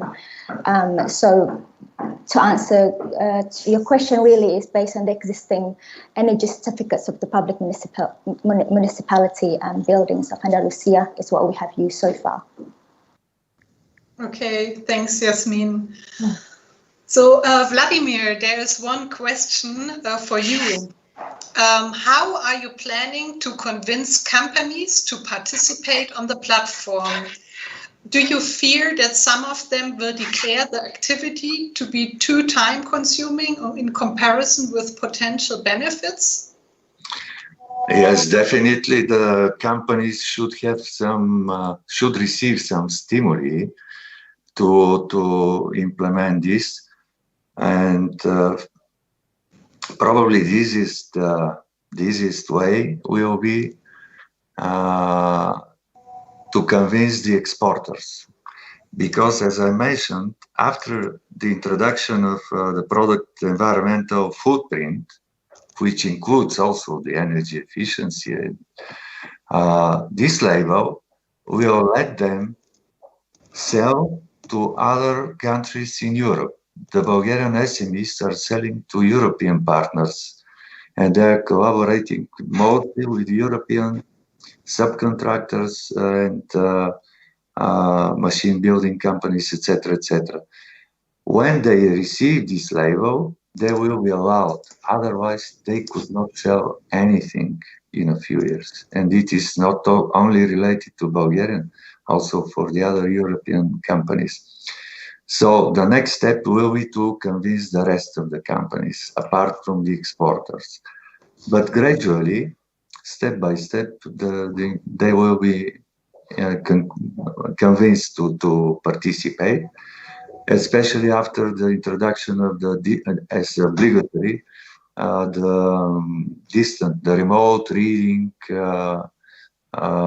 measuring units, which is under the law is under public discussion at this moment in Bulgaria. After this introduction of these measuring devices, all the data will be collected. Okay, Vladimir, here is another question for you. Are all companies going to be included in the platform? No, the target after the completion of the project period, the target group is 70,000 companies. Actually, this is the number of the small and medium-sized companies from the industrial sectors, the manufacturers. Apart from the services and other sectors, these are the industrial companies in Bulgaria. Yeah. But okay. It will be a process for several years, not immediately. Yeah, I understand this. So I think we don't have any more questions in the chat section. And I see that Lawrence is still having technical problems. So we will have a little break now for 10 minutes. Maybe grab yourself a glass of water or coffee, and yeah, we will be back in 10 minutes. So yeah, we were back at 12:20 and proceed with the conference. So see you in a bit. Welcome back to everybody. I hope you found a way to get some kind of break within these 10 minutes. We are going to be proceeding with the session 3, which is slightly different than the other two. We are going to be dealing mostly with soft measures that need to be adopted in our. So we will present one good practice called Save at Work within these sessions, and then we are going to follow it up with a couple of presentations. Thank you.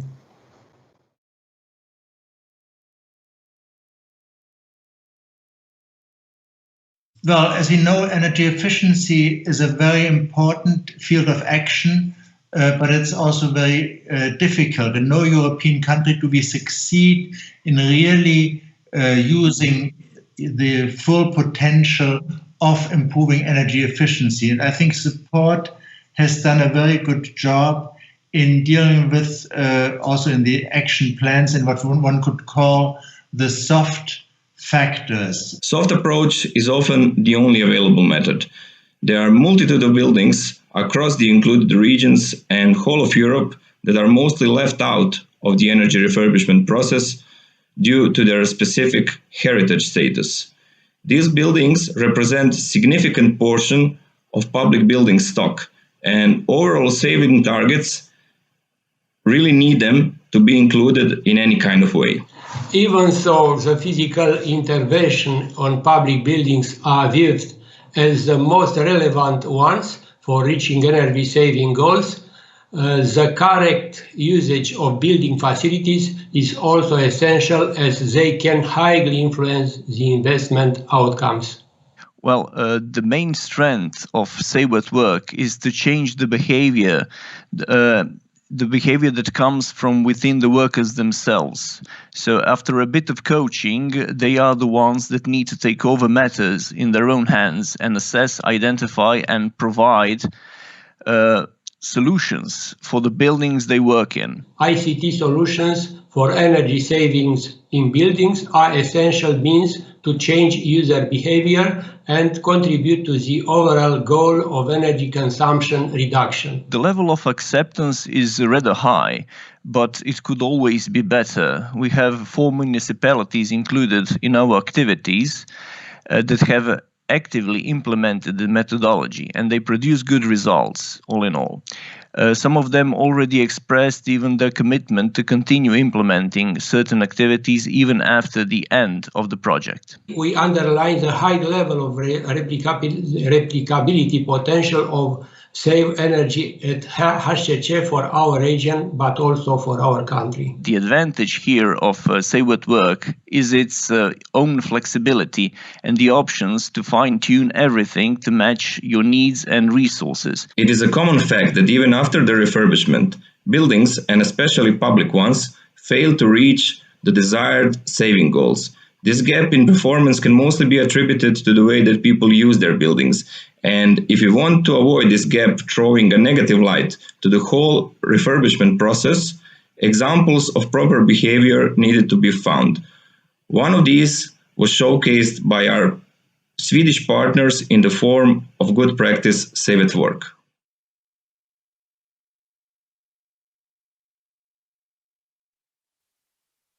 This is the best practice of how to make people aware of the energy consumption in the workplace. How do we engage people when they don't pay the bill? This is how we, together with 8 European countries, made people compete in the fine art of energy savings. It was an international contest, sort of the Eurovision Song Contest. However, no singing, just energy savings counted. More than 172 buildings participated and more than 17,000 staff members engaged in the savings to compete. Which office could save the most energy? It was all about making changes to the everyday energy-consuming behaviors, turning off lights when leaving the room, putting the computer into sleep mode, etc. Each building formed their own energy team, the driving force of the campaign. the team received the support needed to carry out a simplified energy audit of their building. An important part was regular feedback during the race in energy savings. Which building was in the lead? Who had saved the most? A handbook supported the energy teams with tips how to make the campaign work in their public office building. It contains ideas of how the energy team could run an information campaign to encourage the staff members to change their habits to reduce their energy use. An online calculation tool was created which monitored how much energy the building was saving compared to its normal consumption in previous years. The percentage in change of energy usage was monitored and compared to the other buildings in the competition. On a regular basis, all staff received energy-saving tips. The tips were highlighted in well-spotted places in the public offices to ensure everyone would read them. To support the energy-saving campaign, stickers with energy-saving messages was sent out, as well as posters, door hangers, lux meters, and last but not least, the most efficient tool, chocolate treat. For instance, the cleaning staff delivered the chocolate to the office rooms where the lights were turned off as an incentive. Another idea was the pictures from the doors of the elevators to make the staff to choose the stairs instead. An average of 8% energy was saved. The winning building saved 25% energy. 25% only on minor technical adjustments. Most of the changes was due to behavior changes. So yes, it is indeed possible to encourage people to save energy even though they don't pay the bills.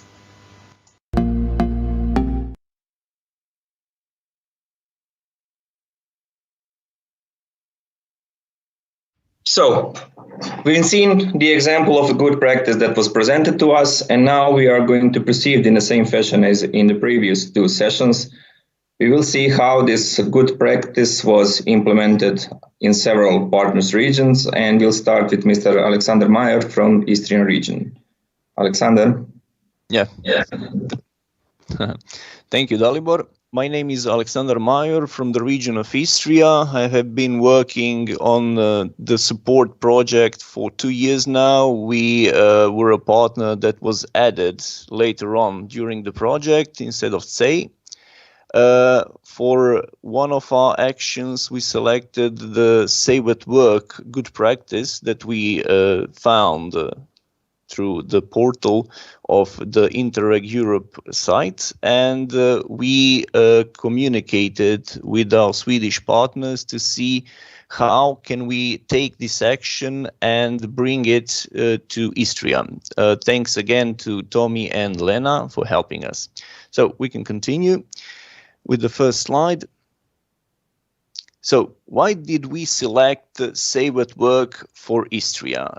Well, the question here relates only to the typicality of our municipalities.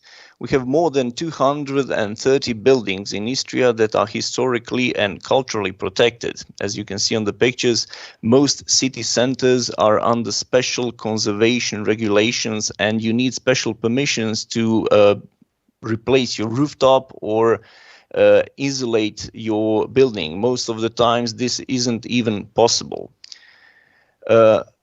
Even our buildings that we work in, they are also historically protected. Here on the pictures you can see the first image shows the building I used to work in of the region of Istria. The second is the city of Pula. So there are plenty of buildings that are not possible to energy refurbish in the classical way. So we wanted to see if there is an action that could help us achieve energy savings in these type of buildings. And this is why we selected the Save at Work action. We can go on. So what happened was we decided to select 4 buildings in 4 cities. We selected these cities by approaching them, making phone calls, email to see who would be interested. Some of the participants also joined us in our field trips, visits, that we were seeing other good examples, for instance, in Sweden. For now, we had 10 months of ongoing activities because we started them in March 2020, and we are completing in a month or so the full circle. So we'll have 12 months of implementation. For this action, we didn't have a budget. We proposed this action, but it was rejected for funding by the support project. So we said, okay, let's do it. Let's see how it goes. And well, good results even happened. So we targeted only the behavior of employees, and you will see similar to the Save at Work project done originally. We also had to first set up a common base, let's say a starting base, to compare the energy bills and savings that were made. Here we can see this is the result of the 9-month work. These results go only until December 2020, because for the first month of this year we still didn't get the bills. We can see here that we monitored only the electricity and water consumption of each building. So 4 buildings, 4 cities, and only 2 energy types. In the first 3 months, we can see that we had a great start. Most buildings saved on energy. We had great coordination, but what happened? The pandemic happened. So these results maybe even relate to the outbreak of the COVID-19, because in the first 3 months, Istria was on lockdown. This means most people even worked from home. So we have here energy savings, maybe because people didn't go to work. So maybe here there is an opportunity to raise the question if working from home is actually beneficial even for the employer. Well, we'll see that. In the next period, we can see during the summer, we tend to have a diminishing saving, even negative savings. So more expenses than in the previous 3 years that we had as a base.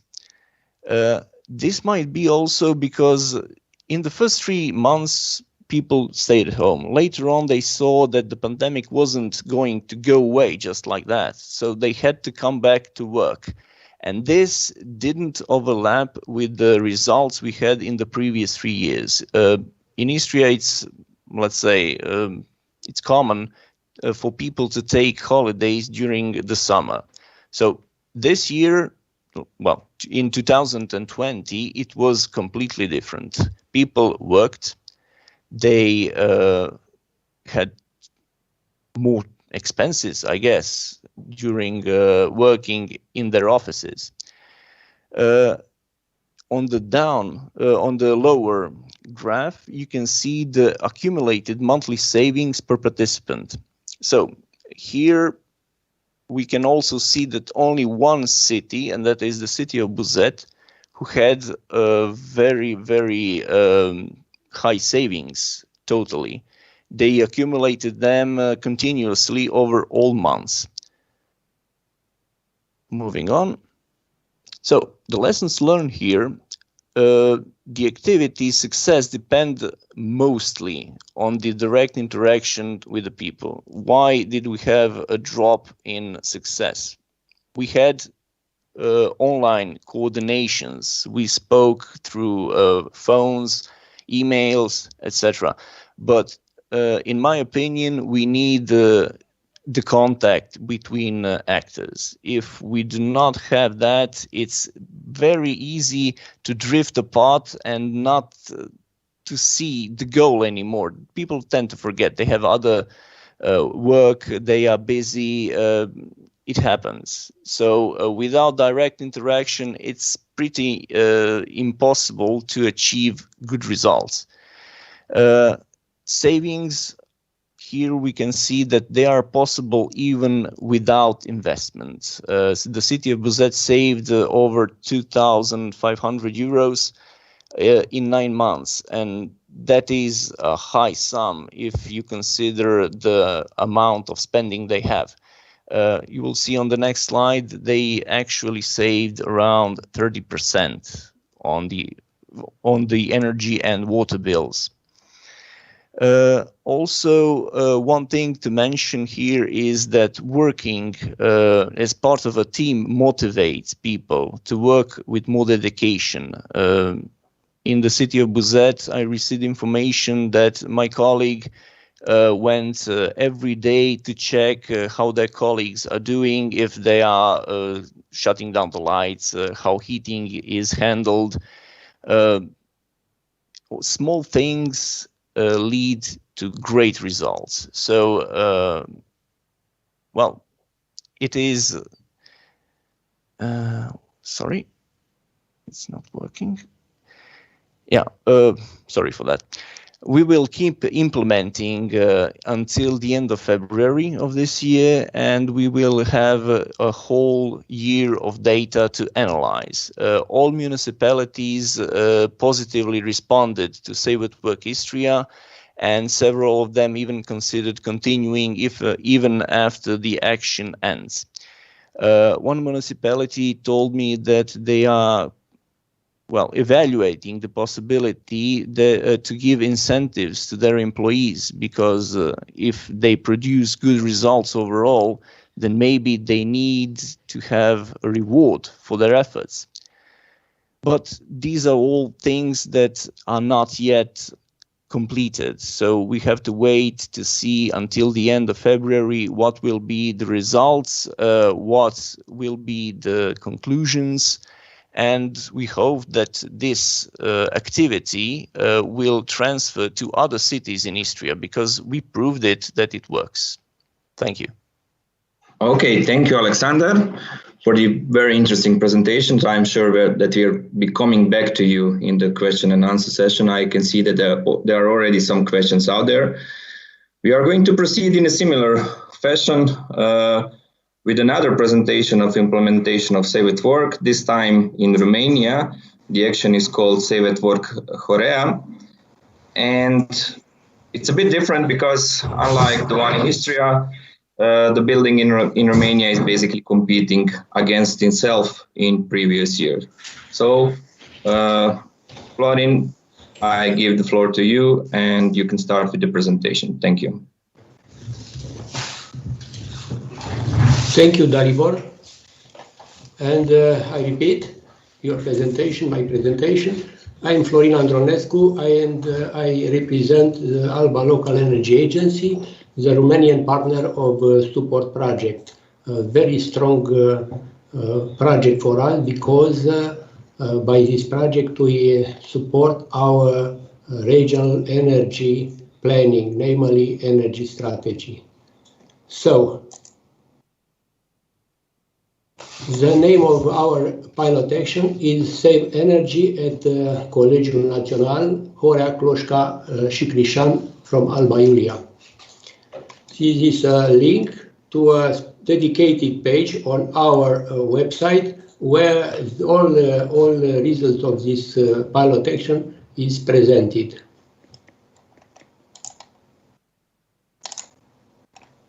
Sorry. As inspiration for our action, pilot action, was Save at Work best practice case developed in Sweden by Energy Contour Sydost. What we maintain from these best practices? We maintain the initial concept employees raising awareness campaign on rational use of energy in their workplace by changing their behavior as energy consumers. What we already changed. We applied for a different type of building, namely, sorry, I lose my connection by clicker. Just a moment. Okay, it's okay.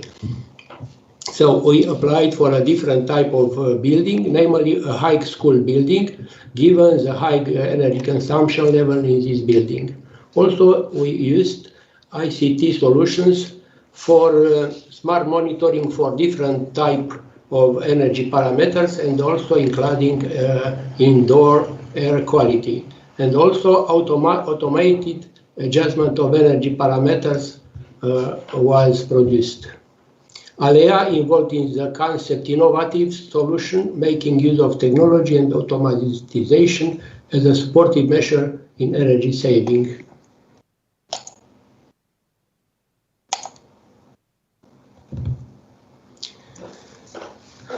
Some problem with the connection from clicker, please.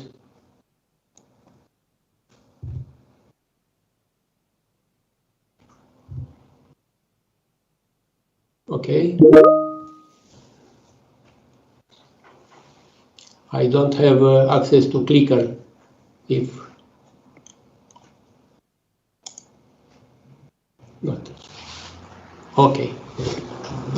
Action description. Main involved stakeholders was Horea Cloșca and Crișan National College management, also employees and students.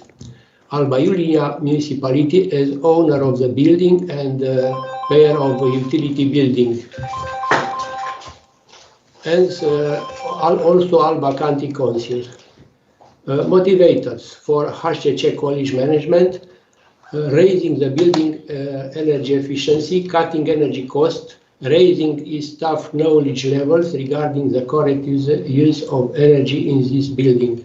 For Alba Iulia municipality, obtaining a case study for an important public building to be replicated in the city. And for Alba County Council, benefiting from a methodology to raise the energy performance of public buildings as foreseen in the energy strategy of Alba County, our policy instrument to be supported by our project. But also for building users, undertaking and promoting an eco lifestyle in a fun way.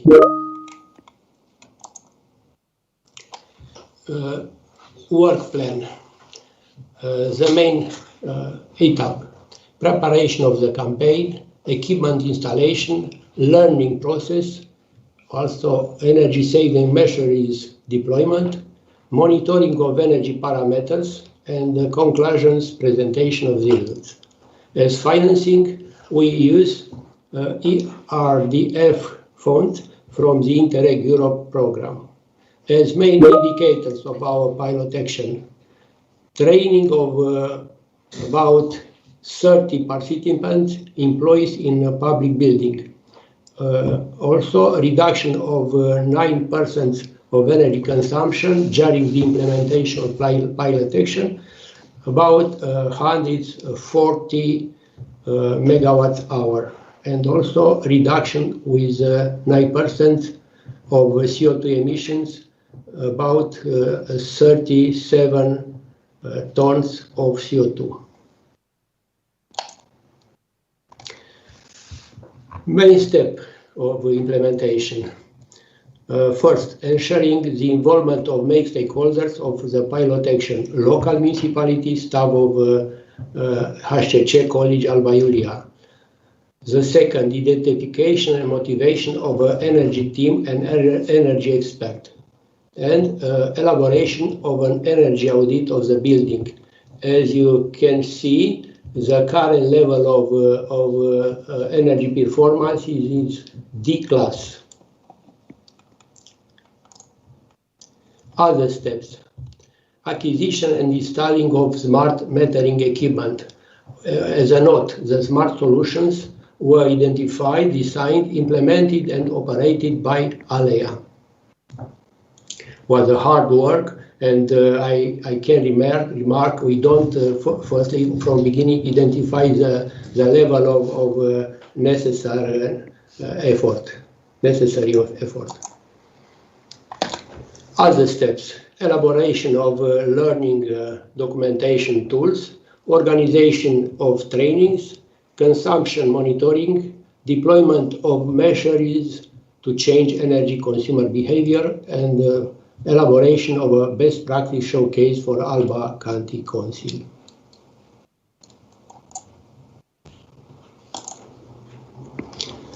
Our pilot action started in November 2019.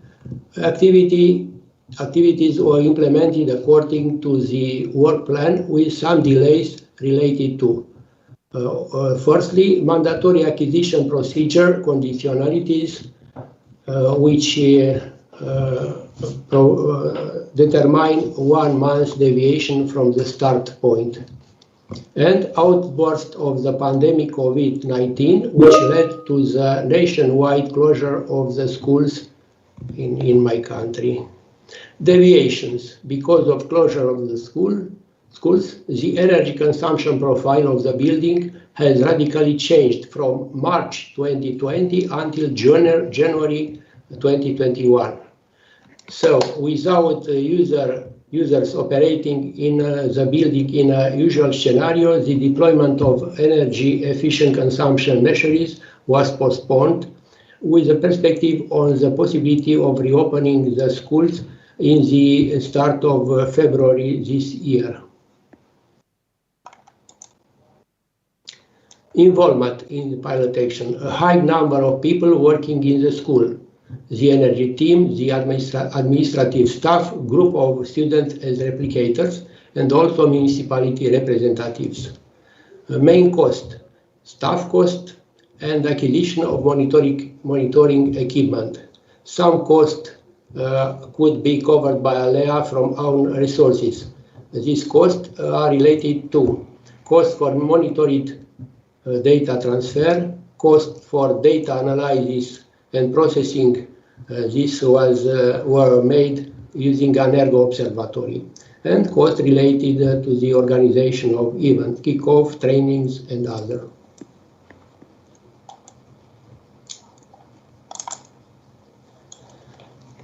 Results achieved: firstly, increase of knowledge of the HCC staff related to energy consumption and change in the energy consumer behavior. Also, provision of a methodology at local level to implement future actions to obtain responsible energy consumers in public buildings. And contribution to the identification of a set of main investment works to transform in the future the building onto a more energy efficient and sustainable buildings towards a nearly zero energy building and surely smart building. Future development. We continue 2 months with monitorization of energy consumption until the end of March 2021. And after that, ALEA will provide support for the high school to continue monitor their energy consumption, as the smart solutions will be kept in the school premises.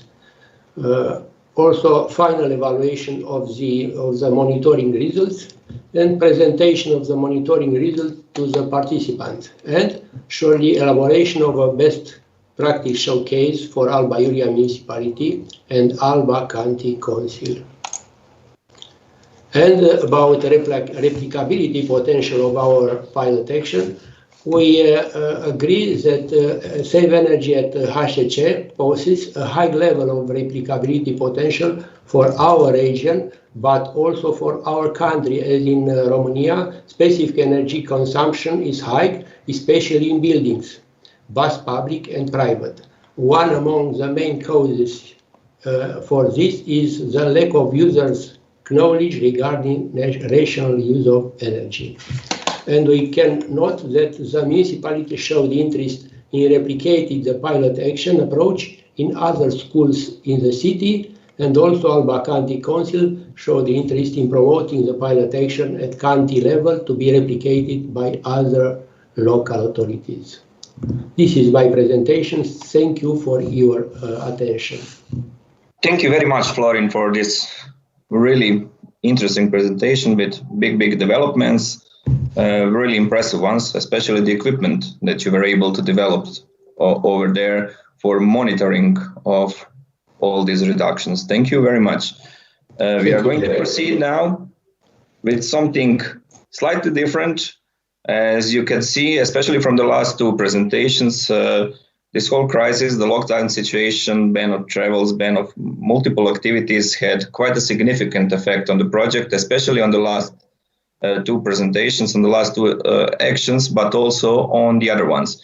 And this is why we have included in the agenda something that does not originate from support. This is also an example of good practice, but it's not the one originating from support. It's something that came on a bit later, and it's an example of teleworking, of remote working from City of Rome. It's a big institution, big region, so I invite Ms. Raffaella Fomini to explain us how they are implementing this smart working system in City of Rome.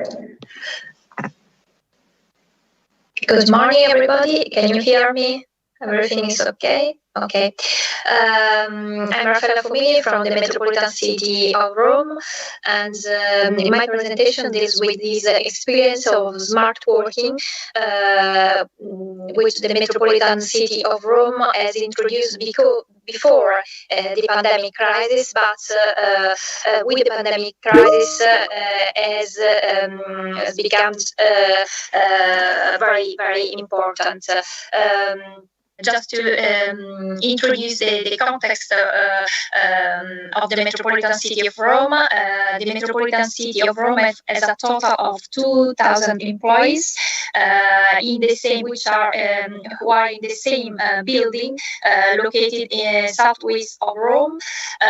Before the pandemic crisis, the Metropolitan City of Rome has already introduced smart working, but for a small part of workers, just 300 people during the pandemic crisis. So since March 2020, the Metropolitan City of Rome introduced smart working for 1,900 employees. So just 100 employees were present in the building, in the offices during the pandemic crisis. Just with regard to mobility, probably we have the most significant impact because, for example, if we take into account the fuels for shuttles are used for connection from the office to the main public transport hub. The fuel for shuttle decreased of around 77% in comparison between 2019 and 2020, with 35 tons of CO2 avoided. Of course, also the kilometers traveled by shuttles decreased in 2020, and if we consider the kilometer traveled by employees on a daily average, they decreased from 53 kilometers per day to 23 kilometers per day, with a total CO2 reduction of around 3 kilo per employee. So this is a very significant reduction. If we consider the building management, relevant changes there was in electric energy consumption of the building, because we we have observed that's a saving of around 15% and 45 tons of CO2 were avoided in 2020. Also, there was a significant reduction in water consumption, while heating as a reduction, because we had calculating around 86 tons of CO2 avoided. While cooling is less relevant, because cooling is used also for the building ventilation, for the air exchange. So, of course, we cannot switch off the ventilation of the building, because the building is a tower, a modern tower, without the possibility to open window. So we can't influence the reduction in this field with regard to cooling. We had also a significant impact on purchases of materials. Here we have indicated especially the savings in terms of cost, but we have calculated that, for example, we had a savings in terms of CO2 of 85 kilograms for the purchase of toner, and also an impact on photocopy paper. We have also carried out a survey to measure the impact of smart working on the quality of life and on the quality of working. In particular, the quality of life has increased both for employees and for managers, and the quality of work is unchanged for employees and for managers. So we can say that smart working has not a negative impact on productivity and on the quality of work of people. So we can say that after this experience, of course, the greatest impact was on mobility.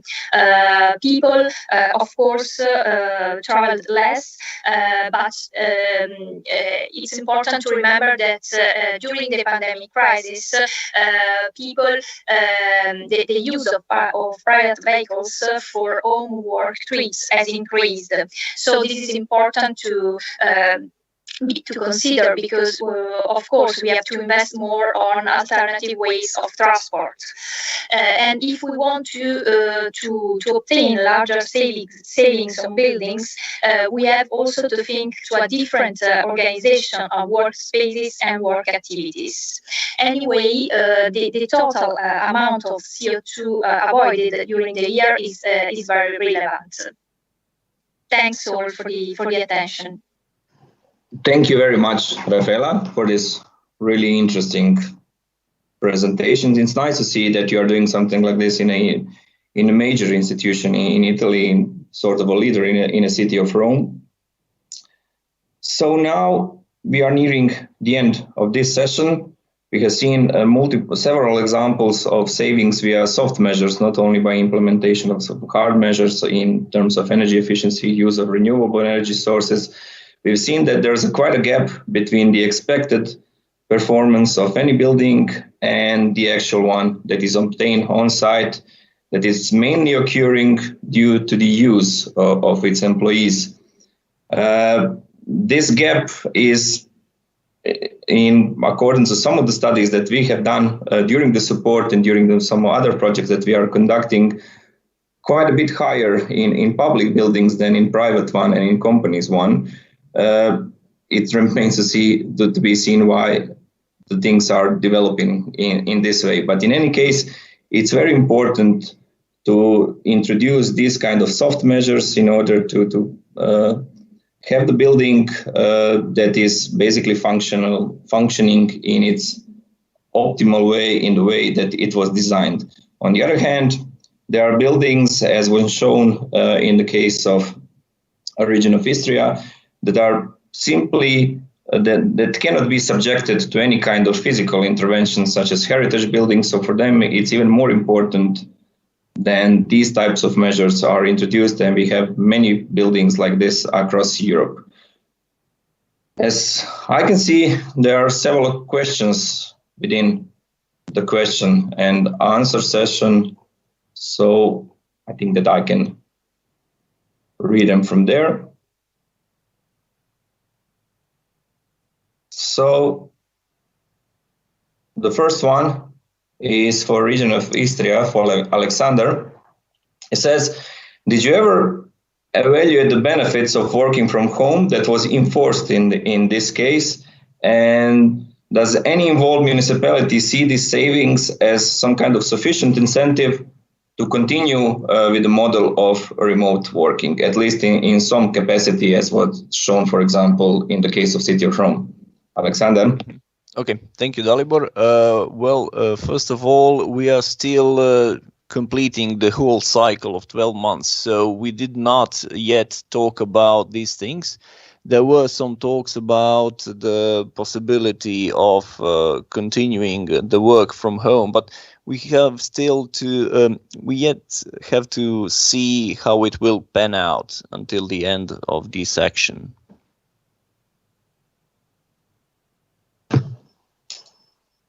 Thank you, Alexander. As far as I can see, we have another question also for you, so you can remain online.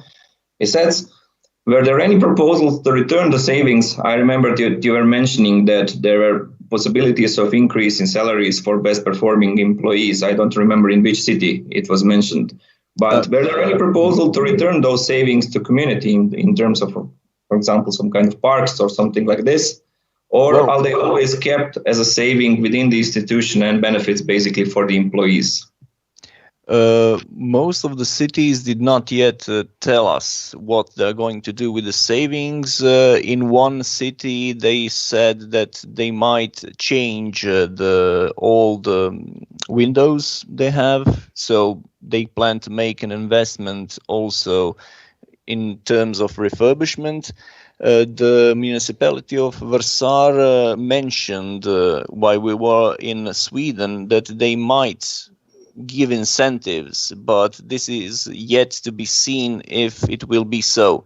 So for now, we do not have any more information, but we will discuss this as the action ends. So in 1 month time.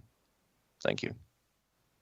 Okay, thank you. So there were proposals to invest even in the building refurbishment, which would in return lead to a better comfort of the employees that are working there. Thank you, Alexander. Now we have a question. Says, this is basically, that was written by me within the chat. So Florian, you can answer it directly. Do you think that you will be able to keep the same level of the performance once support and the pilot action is completed? And once completed, who is going to be responsible for the managing of all the equipment that you have installed and the activity as a whole in the college building?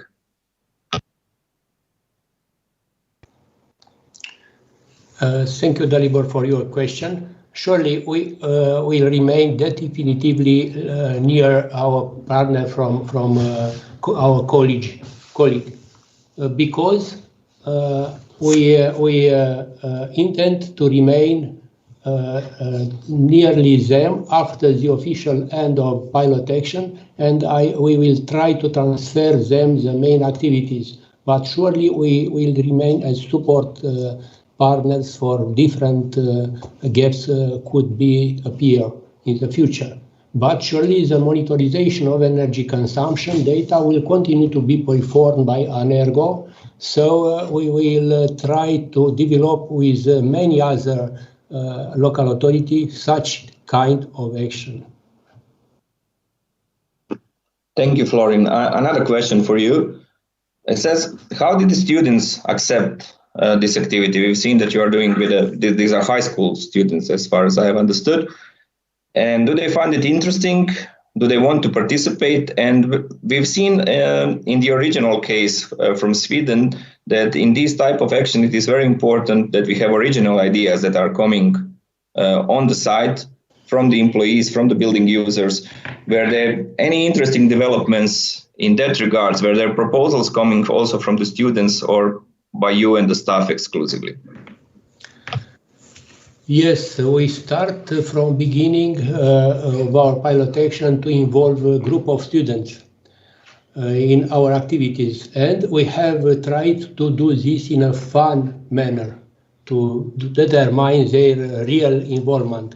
Also, we are working together with an enthusiast group of students in terms of innovative activity, so they already supply us with some innovative ideas. So we try to, for the next period, to maintain their interest and to transfer more and more activity for this kind of intervention of activities to directly to students. We hope to do in the future. But surely the main issue is how to determine their real involvement. We need to identify fun activities for them and to convince them at this level, at high school level, is a bit difficult to determine their interest in this such a bit practical activities linked to energy saving. Thank you.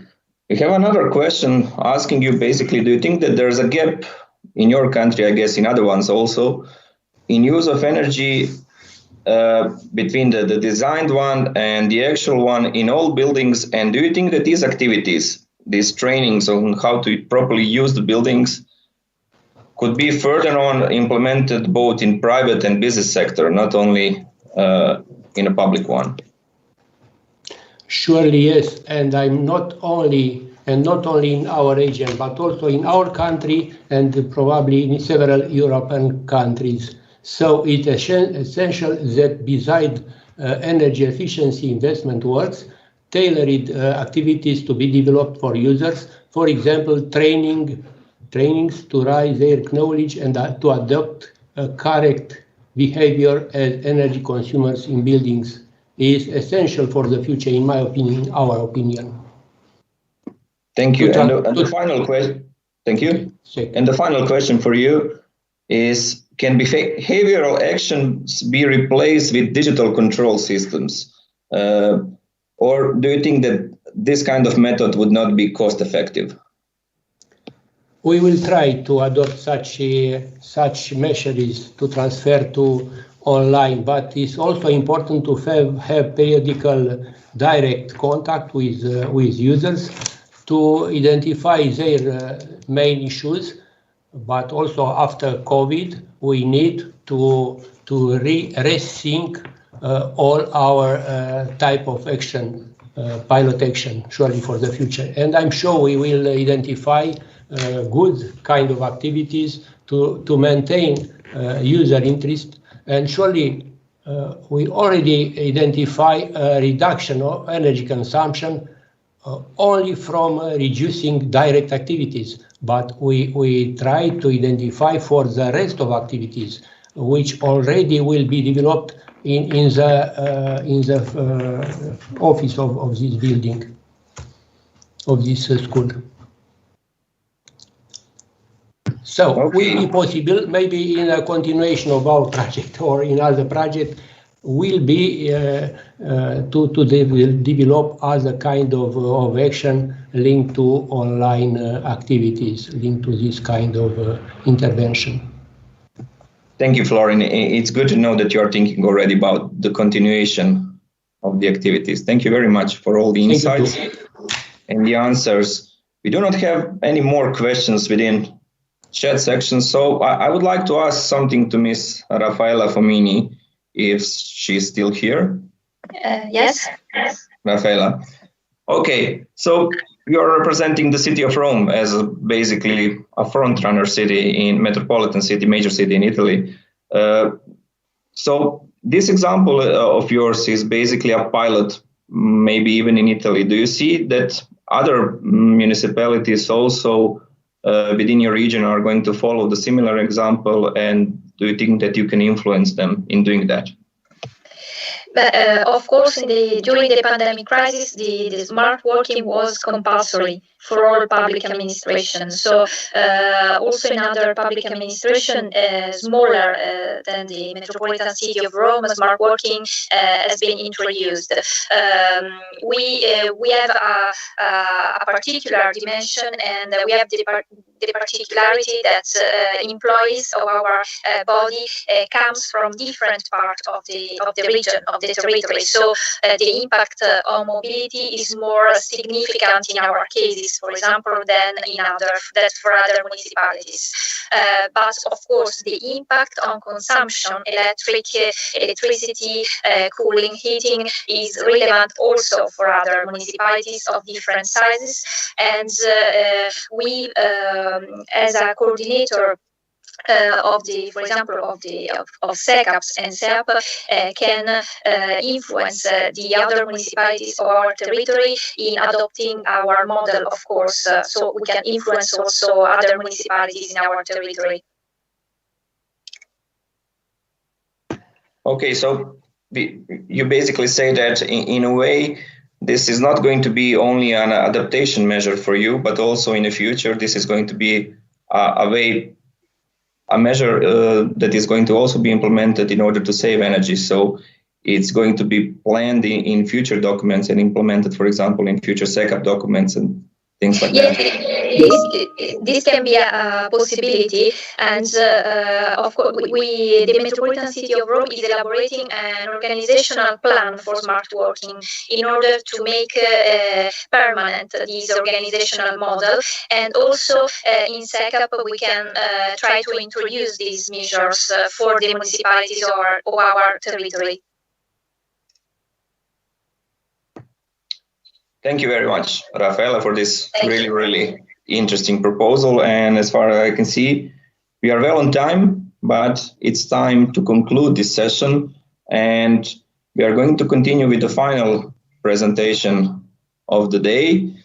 I'm going to introduce you our policy officer of project support, Ms. Charo Camacho, that is working in Interreg Europe Joint Technical Secretariat.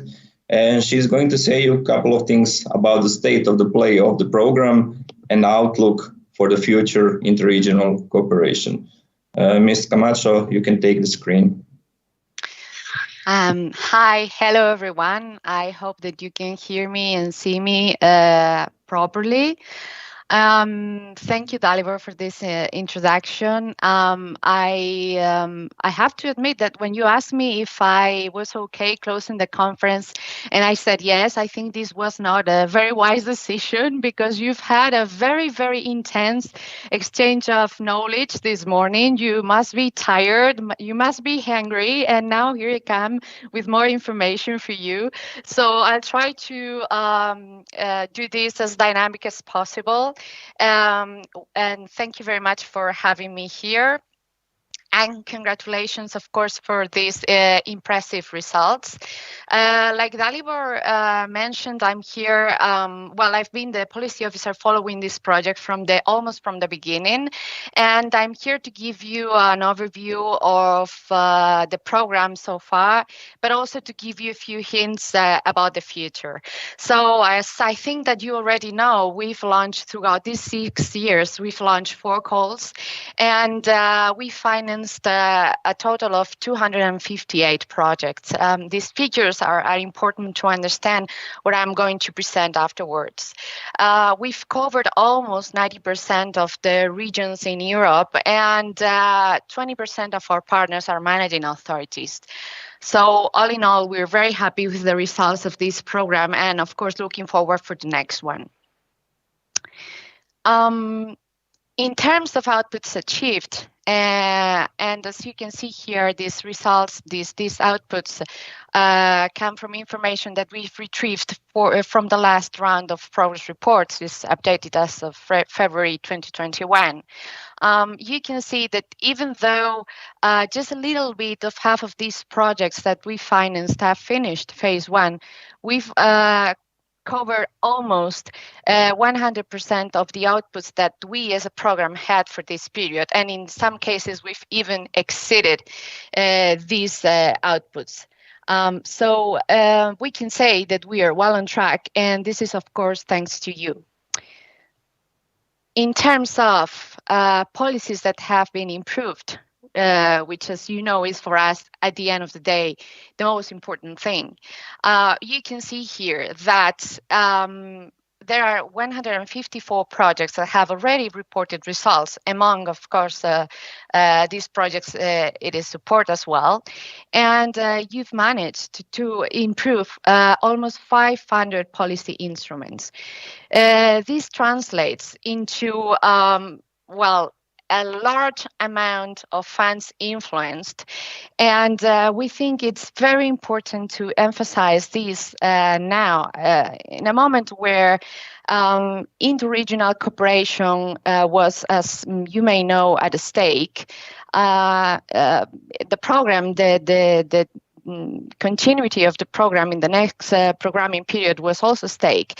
So we think it's very important to emphasize how important interregional cooperation is, and to to show you the results that we all together have managed to achieve. And you know that together with our projects, the policy learning platform is the other great cornerstone of the program. I think that you may be familiar to the services such as the good practice database, or the peer review, or the policy briefs, or our webinars, but maybe not so much with the peer reviews. And I would like to present very briefly this service that our policy learning platform is offering for you all. You don't even need to be part of a project. You don't need to be a partner. You can be, but it's not needed. You can be a stakeholder. The most important thing is that you are a managing authority, a public authority that have identified a challenge, a specific issue in your region, and you want to share this with other peers all over Europe to find solutions for it. Well, if this is your case, you can apply to this service. There are no calls, there are no cut-off dates. You can apply on regular basis, and our experts will assess your application, and if successful, you will have the opportunity to host this peer review. So I invite you all to visit our section on our website about it. Of course, you can come to us if you have any particular questions, and to apply to this service if you need it.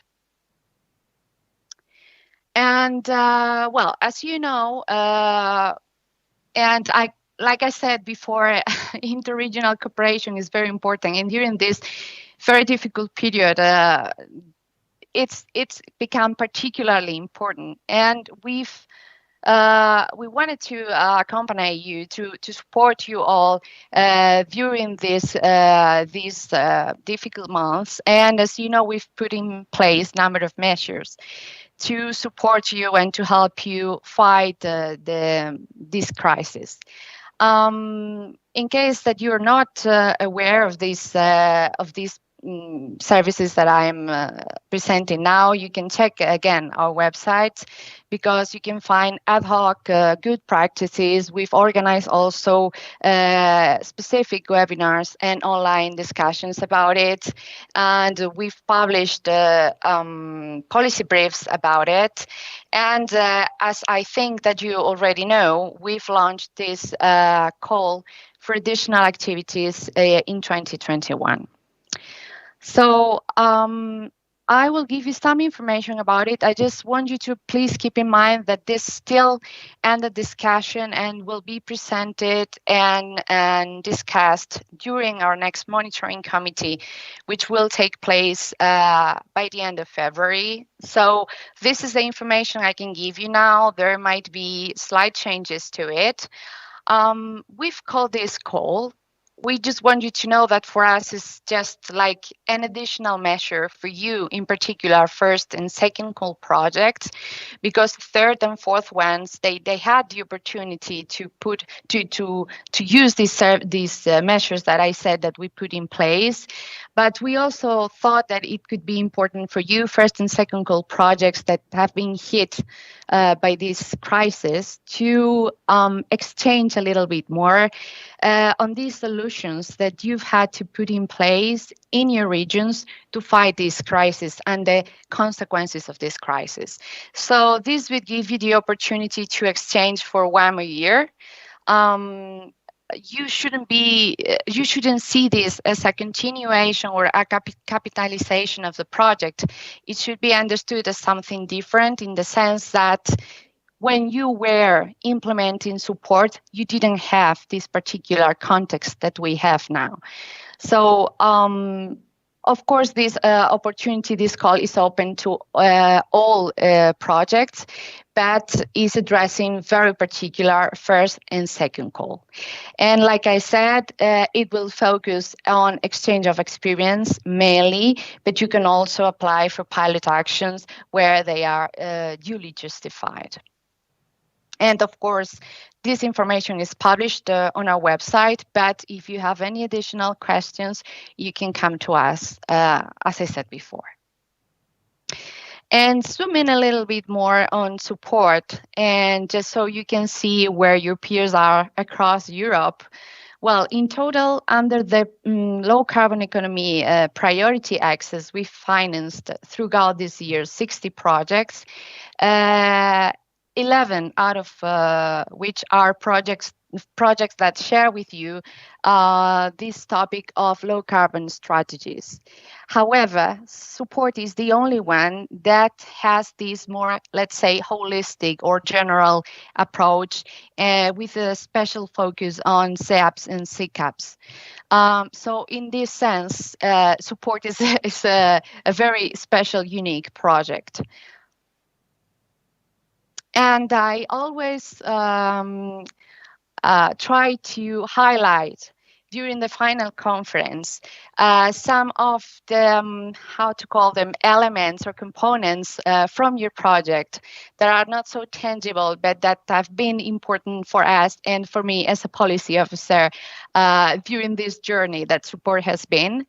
And I would like to say that support for me, it's been a very special project. It's been a very smooth also from the coordination point of view. So you made our lives very, very easy. And for this, I have to thank you, and also special thank you to Dalibor. We've been in contact many times. I've loved working with you. I've learned a lot from all of you. And you know that we've counted as a program with you in many events. And in case you're not aware of this, support was actually presented in our last monitoring committee as a good example. And we got an amazing feedback after the monitoring committee, because they were all impressed with Dalibor's presentation, presenting, of course, all the activities that you had carried out during these years and your results. And it's important that you keep this in mind.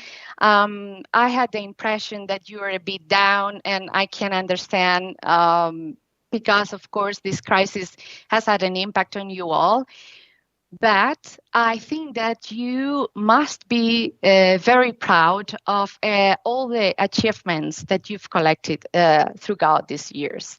And I would like just to say something before I pass the slide. The other day I was scrolling up and down through your Facebook page, sorry, and I saw this picture that I just included here with all these smiley faces in a meeting of monitoring of your action plans. And it also brought a smile to my face. I think that we from the program point of view, really appreciate the effort that you, in particular, second call projects, and in particular projects like support with this very particular timing, have done to continue working, to continue implementing your action plans, in your case also your pilot actions, and achieving results despite the circumstances.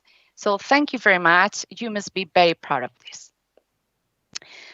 just very briefly, so far, and keeping in mind the results that you reported in your last progress report, you've achieved so far. You've managed to improve 4 policy instruments, and you've mobilized more than 4 million of euros. And you also have these 2 pilot actions, as I mentioned before. So congratulations. Don't be down. And thank you very much for all the work done during these years. So what about the future now? As you know, and as I mentioned before very briefly, in 2018, when we got the draft of the regulation for the next programming period, Interreg Europe was not there.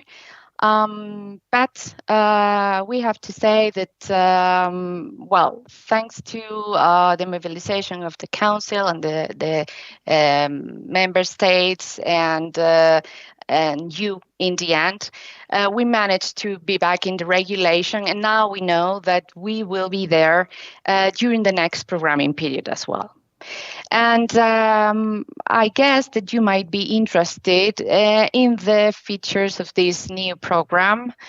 Well, as I say here, there's no revolution, it's just evolution. We will continue covering the whole Europe, except for the next programming period, of course, the UK.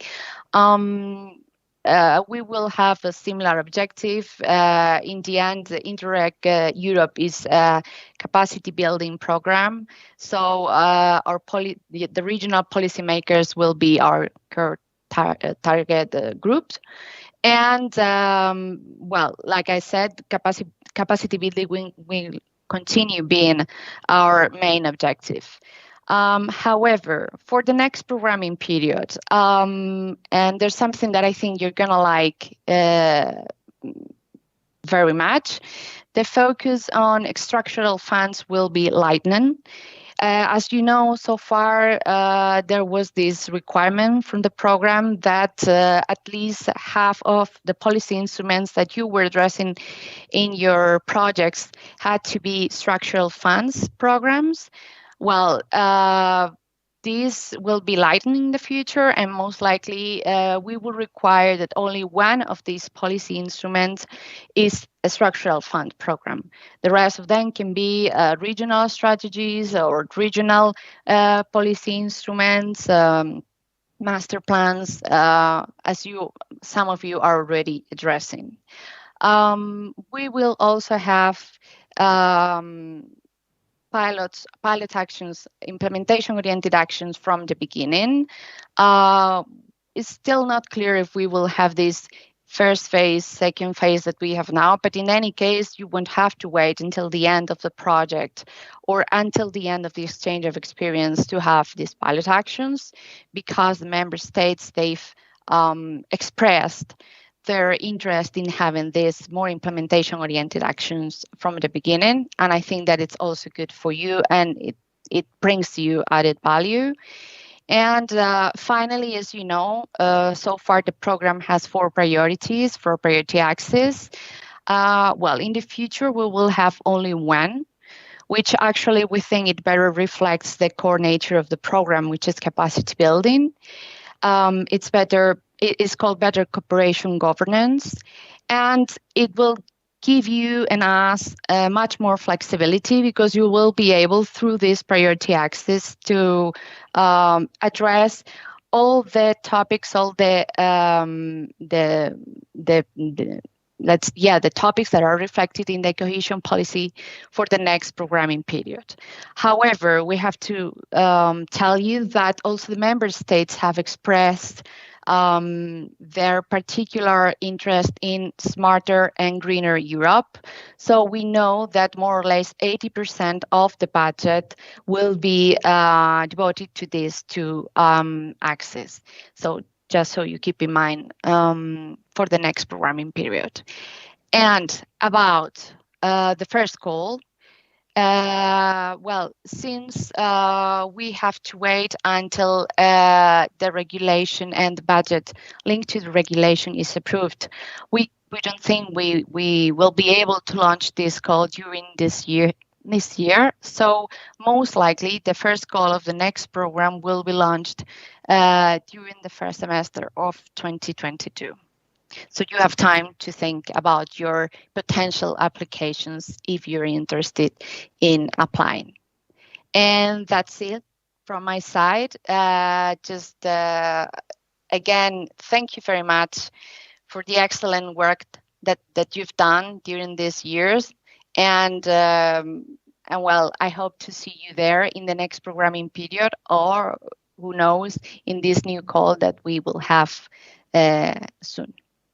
Thank you very much for this most interesting presentation and for the presentation of really impressive results of the program overall, all the achievements. And we are all very, very glad that the program is moving on in the next programming period and that there will be an option to again apply for projects within the Interreg Europe platform. I'm sure that many of the partners, if not all of them, are going to be trying to be participating. They are actively going to be participating in the next programming period. Also, I would like to thank you for all these years of cooperation. I was always mentioning how well functional of a unit and this whole program, the Interreg Europe, is, how well structured it is, how well clear and quite easy, honestly, quite easy to implement in the end in terms of technicalities especially. And in many ways, this is related to the fact that you were our primary contact point, and the communication with you was very, very exemplary with both you and Vincenzo Capascale, our finance officer. There was never a question that was left unsolved. So thank you very, very much. It wouldn't go in this way if you were not so much involved. So thank you very much once again. Thank you, Dalibor. Thank you. Thank you once again for the presentation, and hopefully we will meet again in the next programming period, and most of us. So now it's time. We are nearing the end of the program. We are mostly on time with no delays, and we would like to close the conference with a couple of conclusions from both outside and from side of HELP as the organizing partner, the host of the conference. So we've seen many, many interesting examples, and in a way, most of these actions are well developed. You can see that there's a lengthy process behind them, but in a way, in some ways, it still feels like a beginning for some of them. We've seen, for example, from Combirec, example from Germany, how important it is to include and to mix other sectors with the public sectors, businesses, private companies. Yes. Can you turn on your camera, please? Oh, I'm sorry, it switched off automatically. I don't know why. So we've seen from the example of Combirec how important it is to have the overall balance sheets of the entire community. And in most cases, since we are dealing in support with the public buildings, with public authorities, there is still a sense that these are close communities. So most of the actions in the plans that we were analyzing through support in various SECAPs, strategies, SEAPs, etc., we're dealing mostly with public buildings, because at this point in time, there's still a general feeling that the biggest incentive in moving forward with this energy efficiency, with energy policies issues, is still the financial gains, financial savings that can be gained with these types of approach. What we have to do now in the further steps is move on from this approach, move on from this mostly exclusive financing related approach, and include other participants, such as private entities, such as companies, businesses, in trying to find the models that work best, as shown in the case of Combirec, on the level of community, where it's not so important what is public, what is private, what is a business, what is a company, but we need to have an overall goal of the territory as a whole, as a physical territory, as a land, as a ground, to achieve the targets that are measurable in some kind of climate outputs and environment outputs, and not purely in terms of finances. So in the end, we can see there's a lot of things that we can move forward with. There's potential within this project and the actions that are developed through it for future developments. So this is nice to see that we are going to be able to work on these things in future. There are many permanent outputs, such as software solutions, that came out of this whole project that are definitely going to be used after the project is completed. As for the audience, and I would like to invite you to monitor and especially our website further on to see what are going to be the developments until the end of the project. And we are definitely going to be managing this website and publishing the news about the implementation and development of these different activities even after the project is completed in July 2021. So thank you very much for participation. I hope that you were able to find something valuable that you can take with yourself from this conference. And I would like to leave the closing words to the organizer, to Ms. Anna Deisenhofer from EALP. And once again, I would like to thank her very, very much for all the effort that she put into organizing of this event. Anna? Yeah, thank you, Dalibor. And also good that you turned your camera on, that we could see you for the last words. I'm happy to hear that this European exchange brought so much inspiration, new ideas, and really helped to launch very successful projects. Today we had more than 100 viewers, and we hope that the presented projects were inspiring for you and that we can move climate protection forward together. Thank you to all speakers and especially Dalibor for all your efforts to organize this conference, to bring it to life today, and for your willingness to share your experiences.